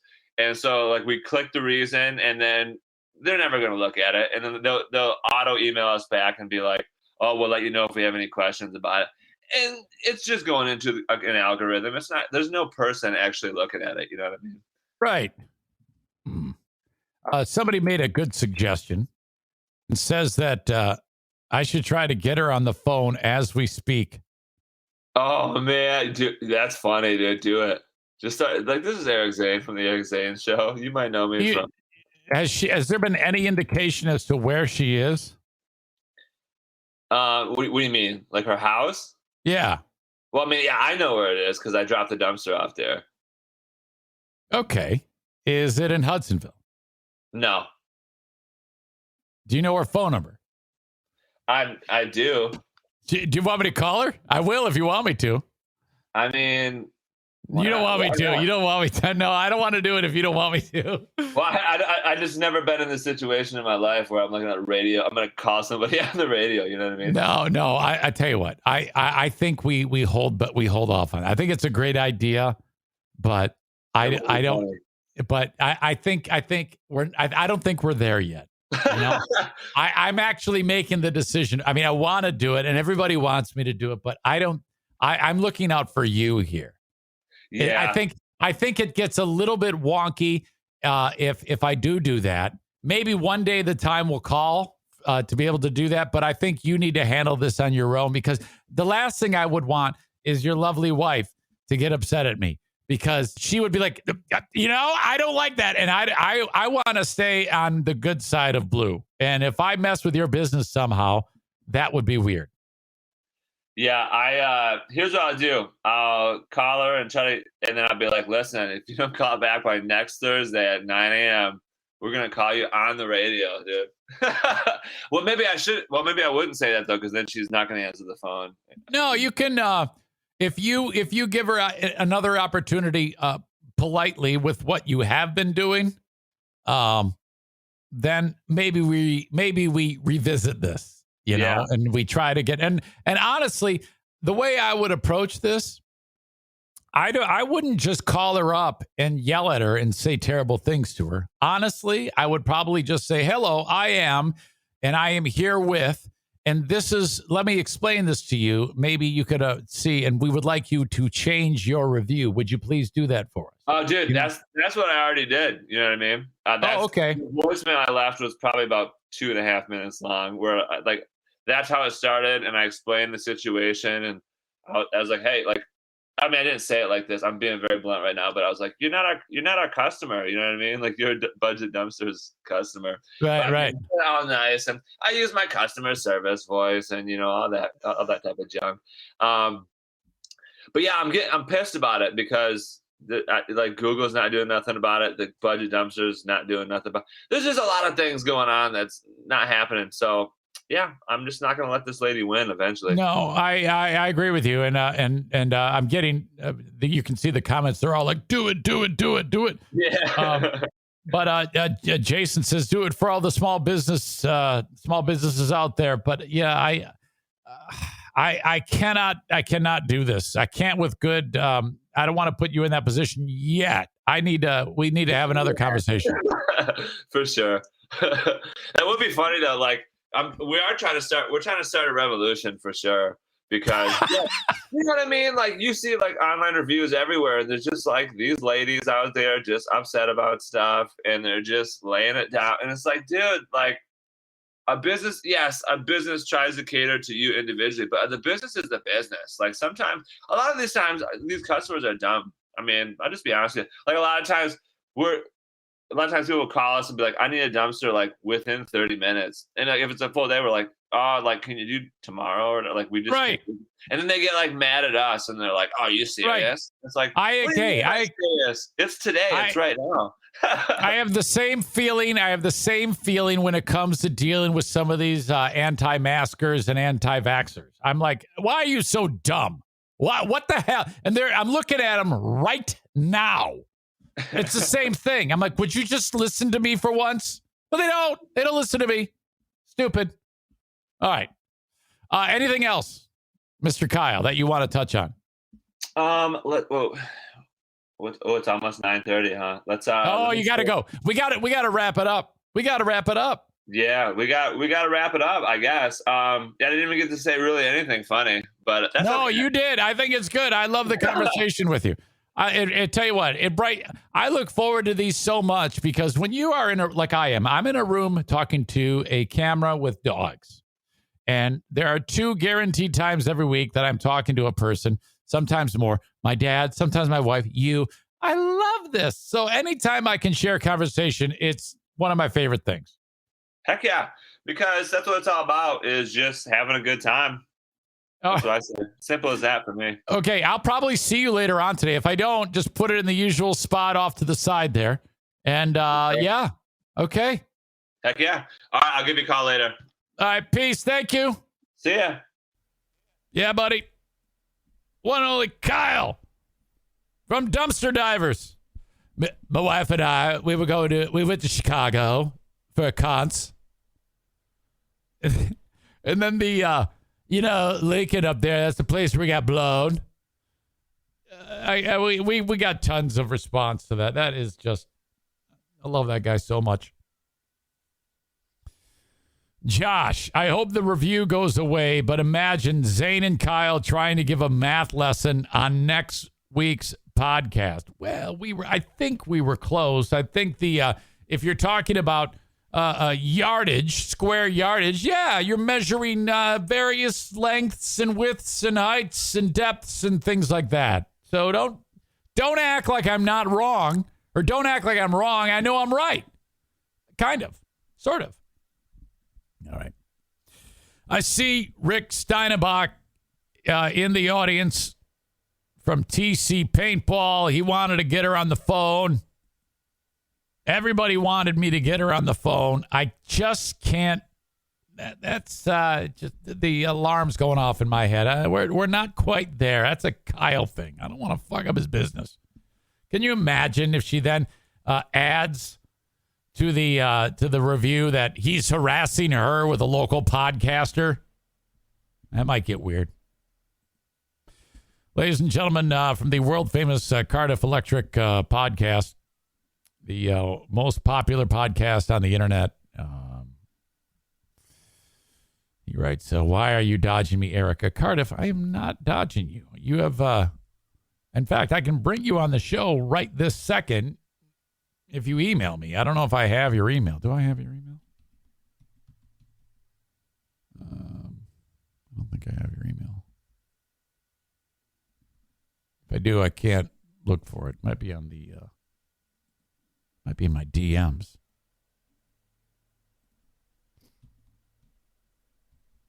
I'll tell you what, Cardiff. I'm going to send you a link right now. Okay? Get into your disguise, and I will send you a link.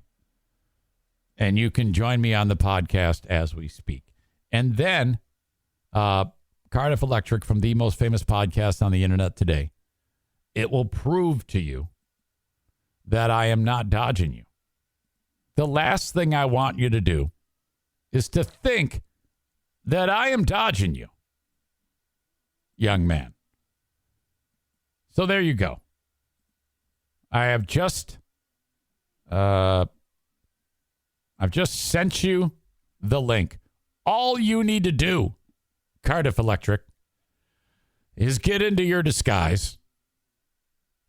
Click the link that I just sent you on your direct message and Twitter, and you too will be on this show. It's not nearly as popular as the Cardiff Electric podcast, but I would like to think that there is a place for you on this show. You were kind enough to feature me on the Cardiff Electric podcast, so damn right I would love you to be a guest on mine. If you join me, I need to know the format of the Karloff podcast, another podcast that you are somehow involved in. Similar to the Creep Off, it's the Karloff. Cardiff, aren't you a musician? Didn't I detect you playing a bass guitar the other day? Is that what I noticed? What is going on here? Well, we shall see if you are in fact dodging me. I gave you an explicit invite to the show, and I will remain patient and wait for you to see if you join me on today's podcast. Well, I sent it along. So either you're dodging me or you're not. We shall see.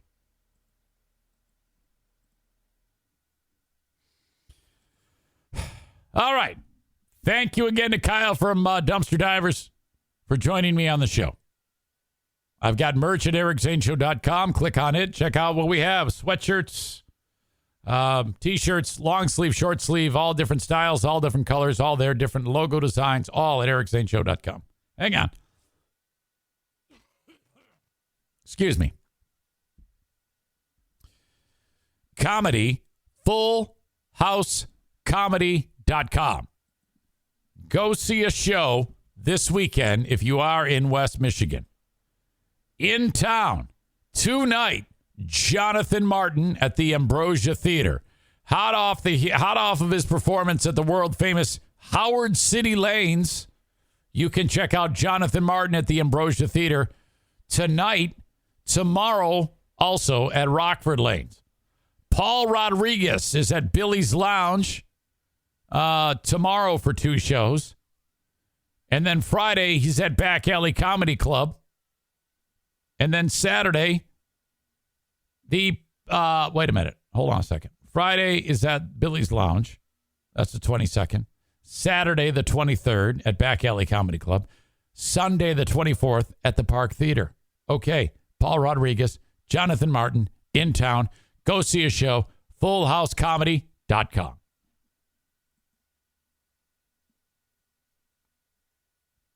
Chris writes, TikTok, Cardiff. Patriot Nick says this guy's shtick is so weird. Sorry, not sorry, Cardiff. Yeah, he's a little Emo Phillips / Between Two Ferns / Chris Farley character interviewing Paul McCartney / dude shadowing.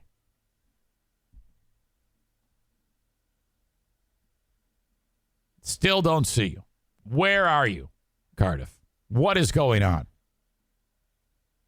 I invite you to my show, and you're letting me hang. All right. Irvine's Auto Repair, Grand Rapids Hybrid, invites you to check them out if you need your car repaired. They've got a great, they're kind of like dumpster divers. That's a 5-star company right there. 616-532-6600. Irvines.com. That's ERVINES.com. You have a trusted source in West Michigan to get your vehicle repaired. For a lot of folks, when it comes to getting your vehicle repaired, that's half of it. There's that predisposition that people think that am I getting ripped off? You could be at any other place. It's possible. That will not happen at Irvine's Auto Repair, Grand Rapids Hybrid. Family-run business, veteran/lady owned, 616-532-6600 in West Michigan. If you're driving along 44th Street, just a few blocks east of 131, there they are on a side street called Stafford. Irvine's Auto Repair, Grand Rapids Hybrid. Okay. Cardiff, I have to go potty. I'm going to go tinkle. When I come back, I better see you in the waiting room. Okay? No more screwing around. It's time for you to join me on the Eric Zane Show podcast. Hang on. All right. Cardiff is in the waiting room. Ladies and gentlemen, this is the first. As you know, the most famous podcast on the internet today is not Joe Rogan. It's not Mark Maron. It's not Dax Shepard. It's not even Who Are These Podcasts? It is the most famous podcast on the internet today, the one and only Cardiff Electric Podcast. Cardiff, welcome to the show. Hello, Eric Zane. How are you?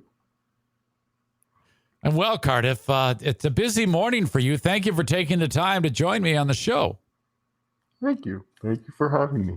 It's nice that you finally stopped dodging me. Oh, Cardiff, you've said that before. Me dodging you. What do you mean? I mean, I've been on your show, Cardiff. Well, you're just scared to acknowledge the truth. What truth is that, Cardiff? That you're inferior to Stuttering John Melendez. Wait a minute now.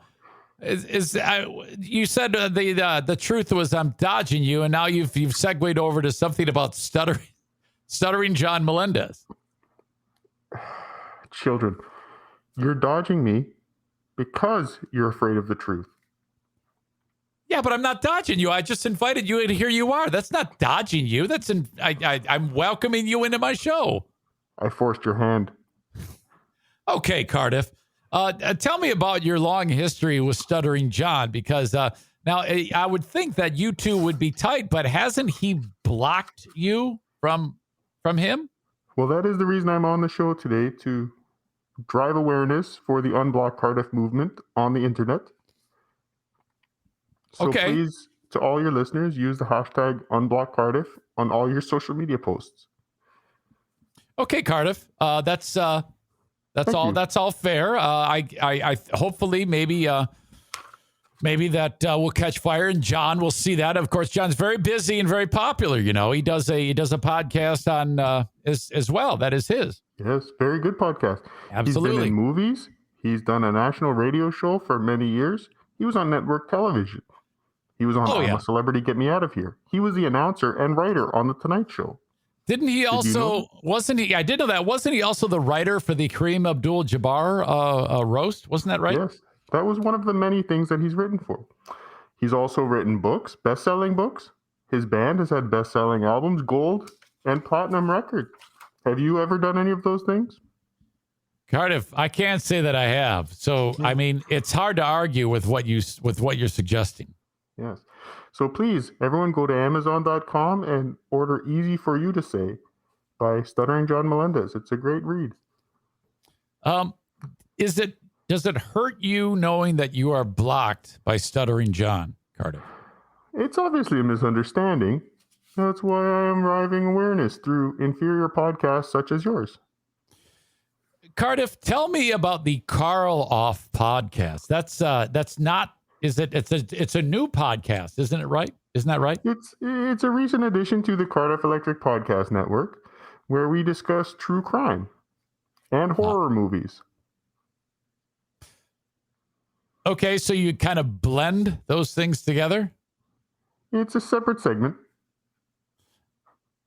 But it's its own podcast, correct? Because you invited me to be on it. I'm trying to figure out how I would approach it.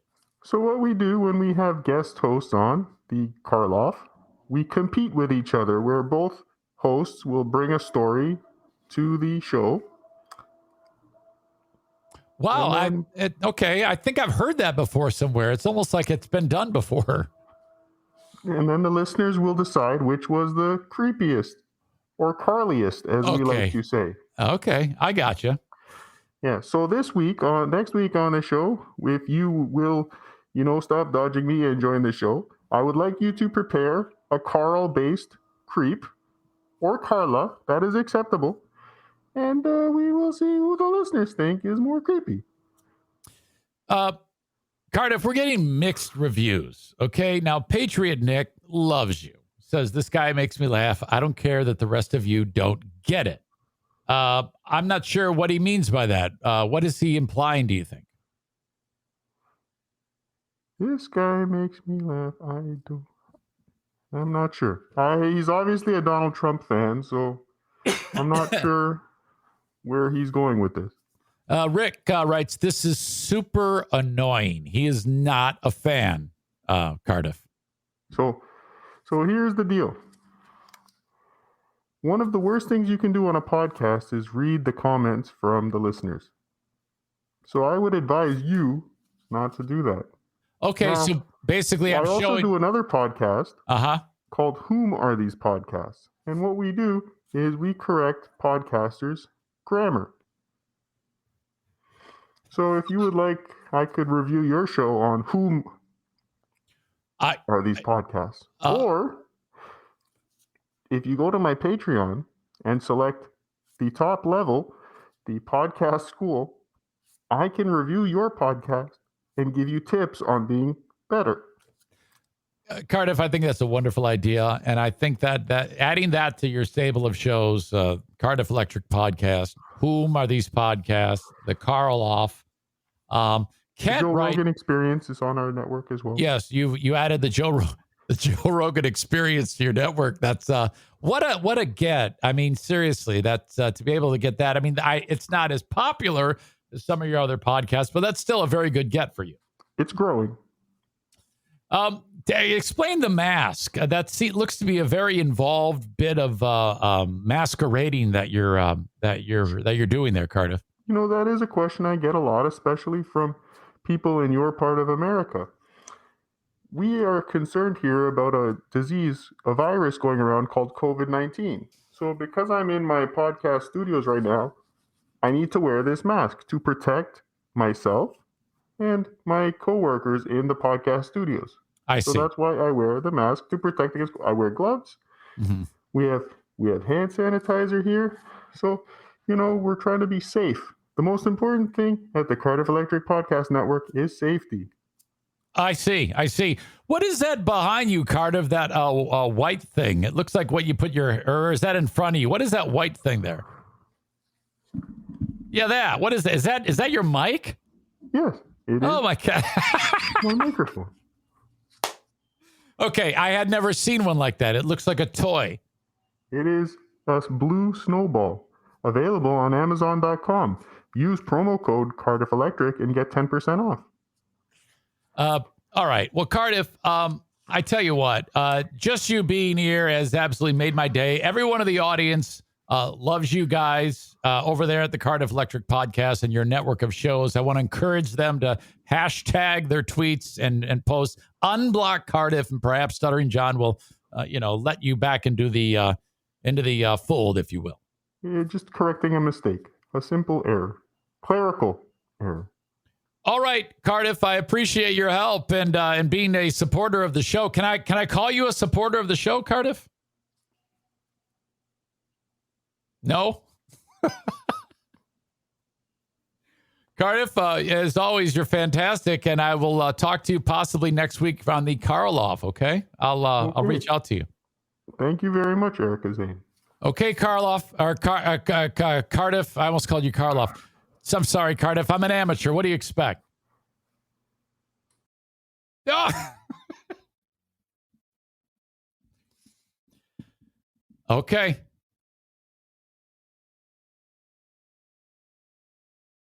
Dirk writes, great. We're adding shtick to the podcast. Hilarious. There isn't one of you outside of Patriot Nick who finds this in any way, found that in any way humorous. The Duchess writes, is this a joke?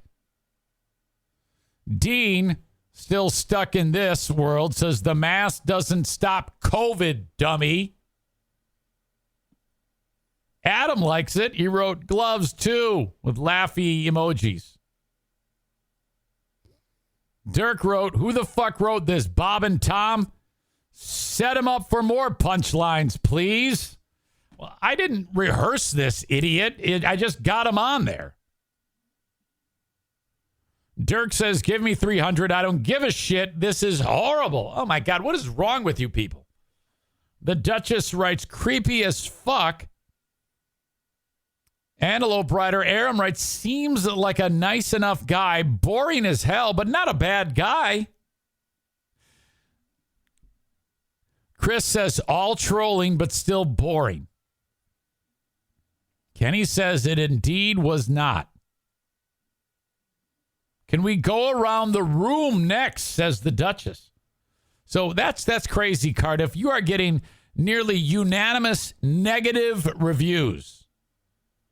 What do you have to say for that, Cardiff? I mean, seriously, the next time I have you on, we're going to have to possibly address this.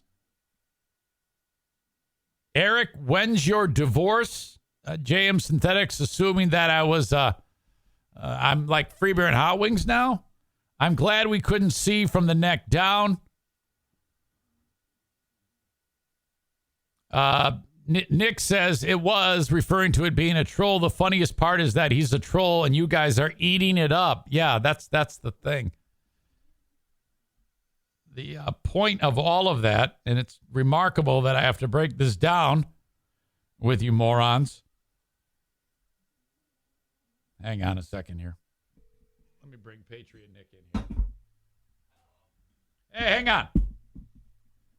Can you believe the backlash and how awesome is it that he's getting it? Oh, it's fucking hilarious. They're just nom, nom, nom, nom, nom. Eating up the troll. The point, you dumbasses, is to get you to do what you're doing, and you're so not letting me down.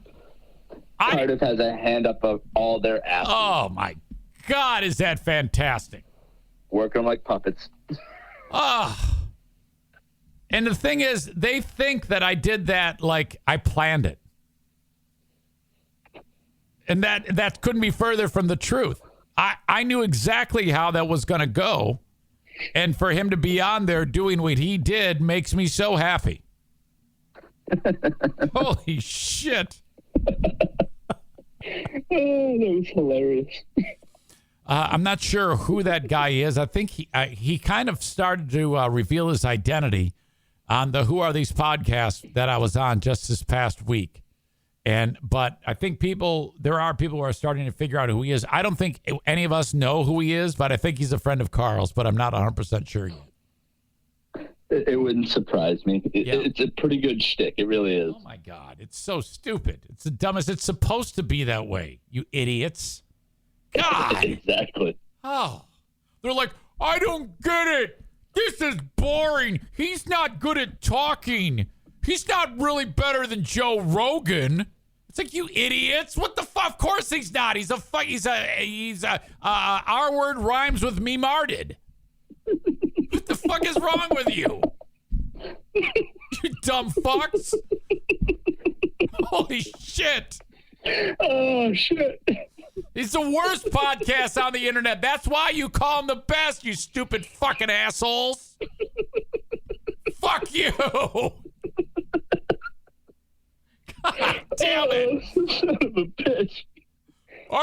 This isn't fun. I don't get it. This is a shtick. Yes. Jesus.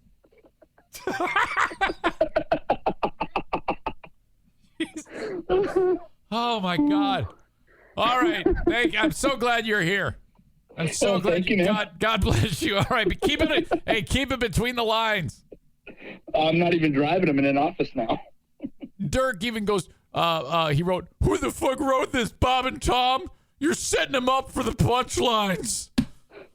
Dirk was such a mark. Oh my God. Fucking morons. All right. I'll talk to you later on. All right, talk to you later. Yeah. Come on, guys. You're better than this.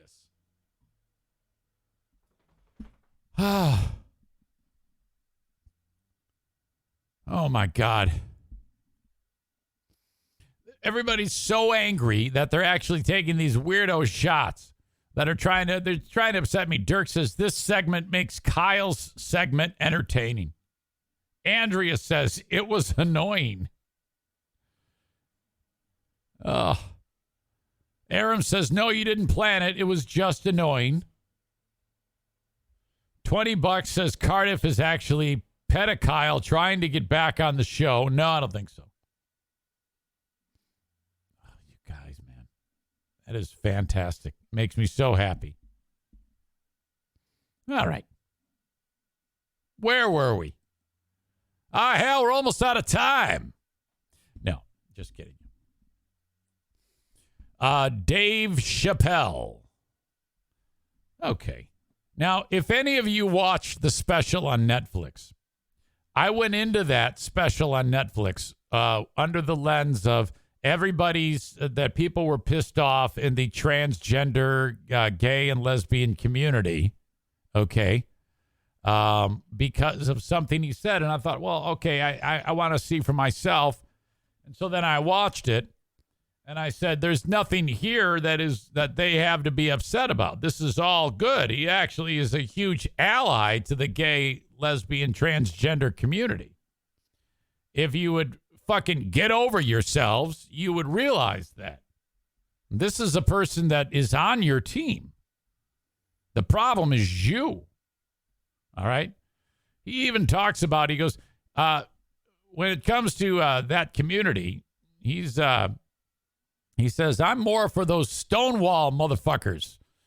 He's referring to these Stonewall riots that happened way back when that started the entire gay rights movement. It's a pivotal time in history. Some of you may not know about it. You'll have to look it up.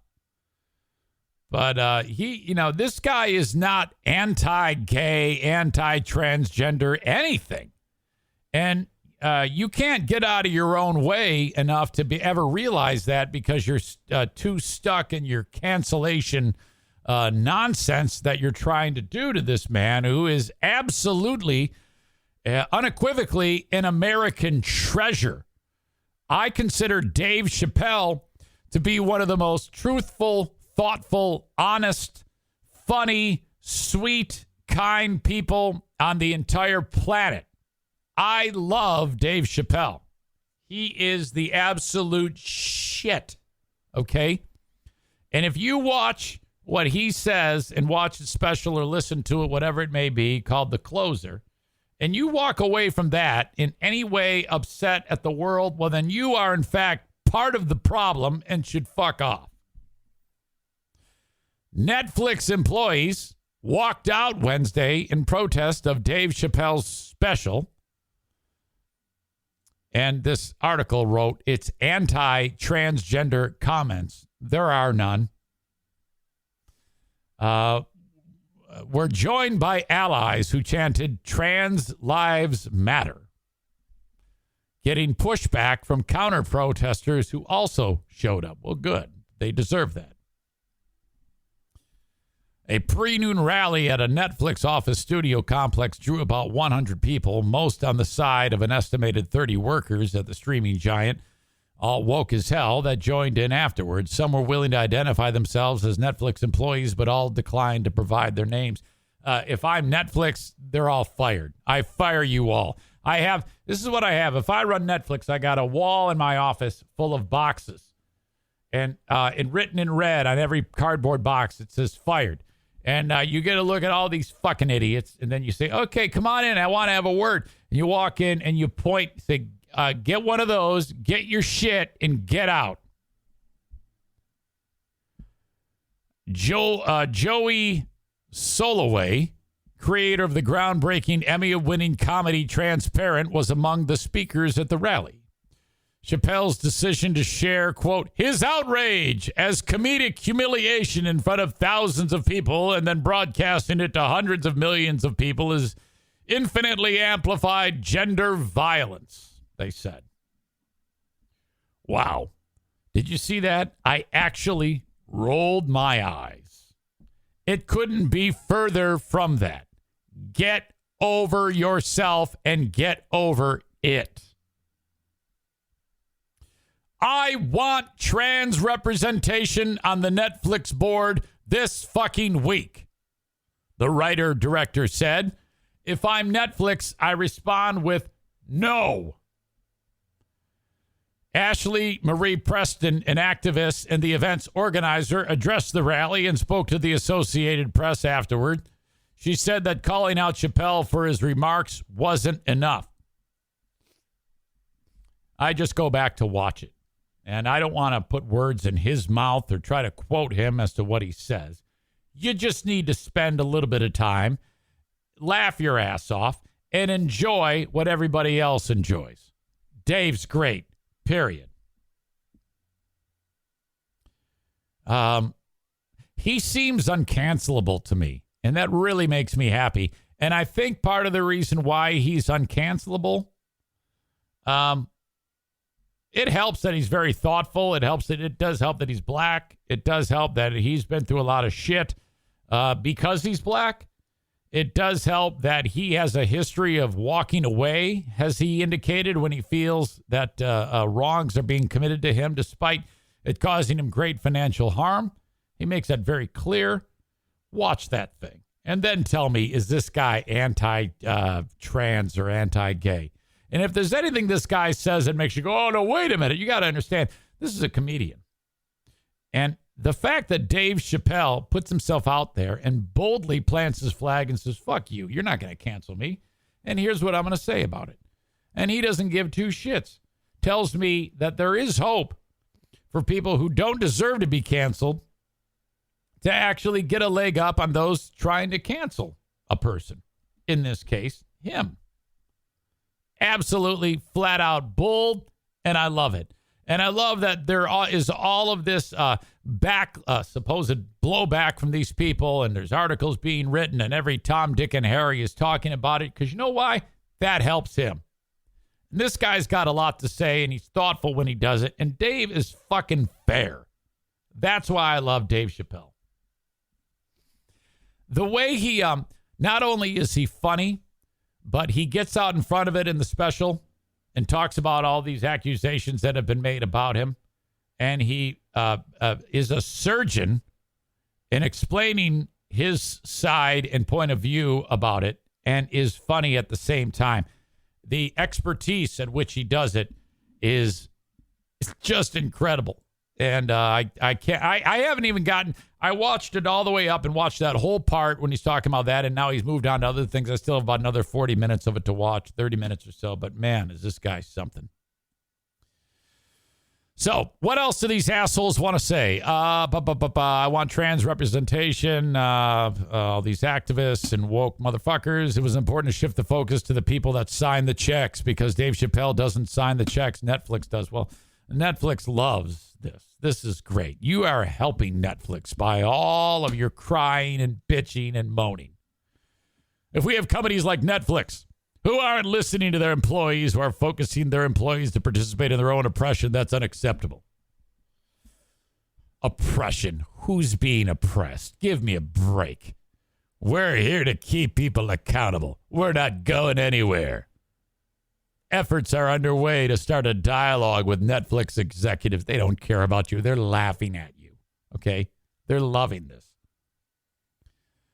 There were some moments of shoving and pushing among the competing demonstrators, but the conflict was mostly limited to a war of words. Leah Figueroa, a student from Los Angeles, doesn't work at Netflix, but she said she wanted to back the walkout. While the streaming service offers positive fare for the LGBTQ community, she said it's having it both ways by also offering a show like Chappelle that includes disparaging comments about trans women. Well, so what? Well, don't watch it. Don't talk about it. People can say what they want. You can't sit there and have your cake and eat it too. You can say, oh, yeah, they do a lot for us, but they don't do everything for us, so we don't like that. Too bad. If what you take Dave saying as disparaging and mean, well, you're just not paying attention to what he's actually saying. You got to really look at it from a lens that isn't so enraged and triggered, and understand that Dave speaks from a spot where, first of all, he's had a lot of terrible shit happen to him too. Okay? If you can't understand and follow the points he's trying to make in that special, you're just a fucking idiot. You're so enraged, you can't even pay attention to what is happening. I like funny jokes. Transphobia is not a joke. All right. I'll link up the whole article. You can check it out at your leisure. But it's stupid. Finally, no, I'm going to save that for another time. I'm out of time. We are past the time that I want a podcast because I have to go and drive limo. Yes, I've got a limo pickup at noon. Nick writes, accountability isn't an issue. It's no one's fault that they put themselves on a pedestal. Thinking you're out of reach from jokes or criticism is exactly why you get made fun of. Sam writes, ladies and gentlemen and others, Zane's 5 minutes of common sense for the day.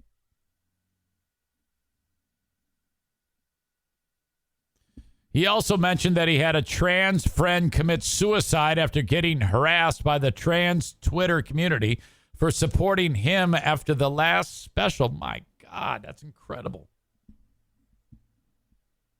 I love Dave Chappelle, and I don't like all these assholes who are trying to shut him up. Fuck you, and fuck your stupid movement to cancel him.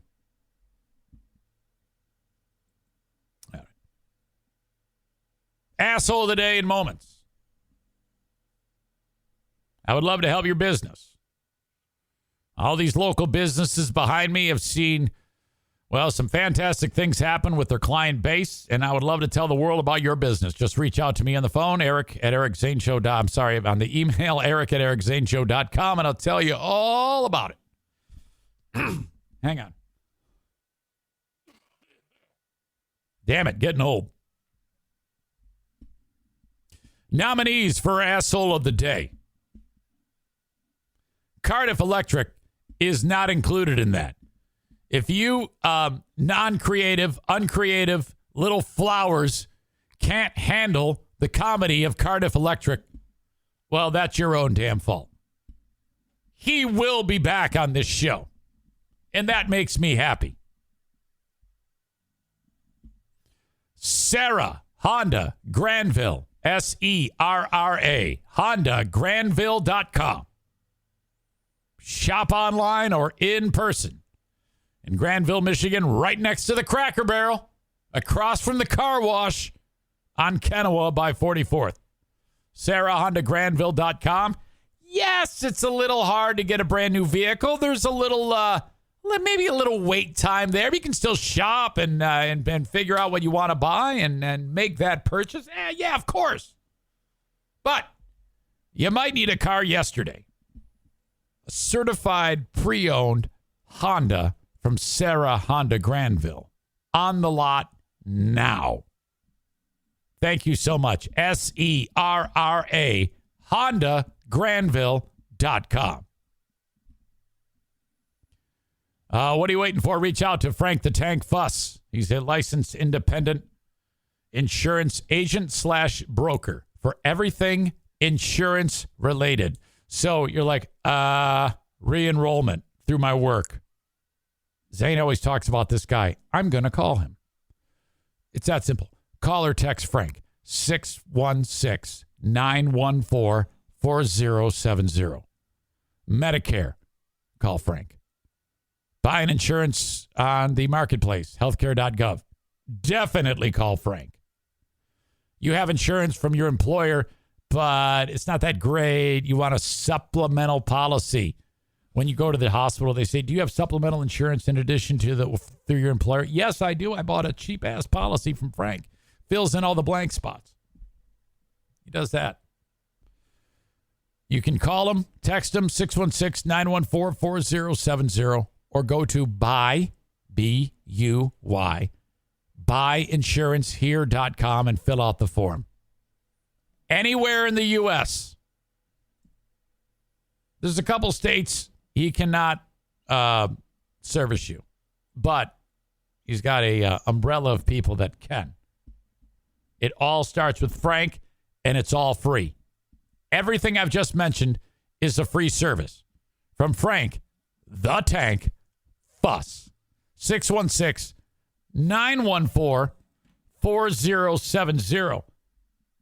My vote for asshole of the day are all of you people that don't get the comedic genius that is Cardiff Electric. But I don't know if I'm going to make it that. Now, Dirk, who's so butthurt by this, Dirk is butthurt by everything. I'm butthurt by your QAnon conspiracy theories. Says Nick should be the asshole of the day for being a brown noser. Kenny, who, fuck, Jesus, you're so far gone. It's impossible. Kenny doesn't get knock jokes. So there's no way we could expect him to get the Cardiff Electric podcast appearance on this show. I mean, seriously.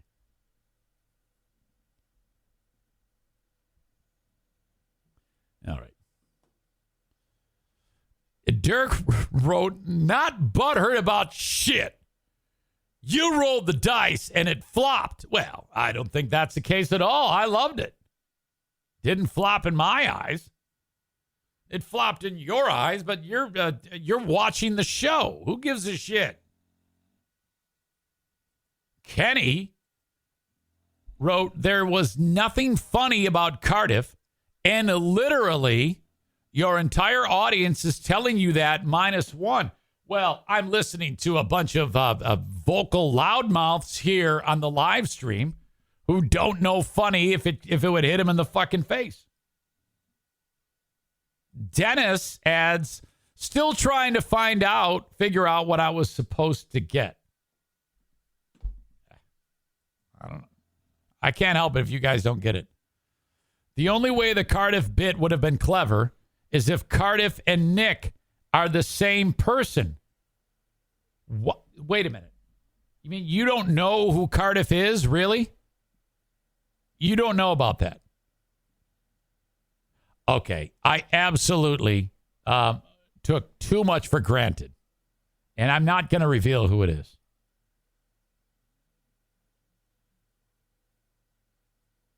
My God, you guys, this is really blowing my mind here. All right. Today we talked about the show moving to Twitch. Here Be Rabbit doesn't get Twitch. He's a fucking moron. Queen of the Forest home. Parents of a young child last night. Queen of the Forest had a rough day yesterday at the school. Mike Ball's interaction with a moron. Jeremy Grant of the Detroit Pistons is terrible at speaking. Let's kill. We had Kyle from Dumpster Divers on. Dave Chappelle. We had Cardiff Electric on the show. That was awesome. I would say the asshole of the day brought to you by TC Paintball and JM Synthetics.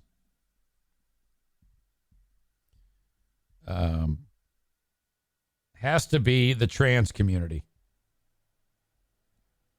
Oh, shit, Eric Zane. Yeah, I'm not scared of those fuckers.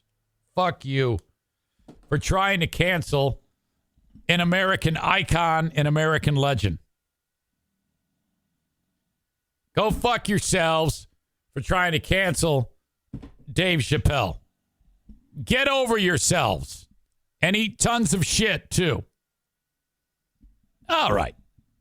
I think my work is done here. You all have a great day. Till next time, remember, hashtag unblock Cardiff. Thank you, folks. Bye-bye. Thank you, Nick.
Lowe's sabe que entre más opciones tengan los pros, mejores son las posibilidades para sus clientes. Por eso hemos tenido en cuenta los pros como tú, para crear la mejor exhibición con una gran variedad de marcas exclusivas de alfombras Stainmaster, pisos de vinilo ProCore Plus y pisos laminados Pergo.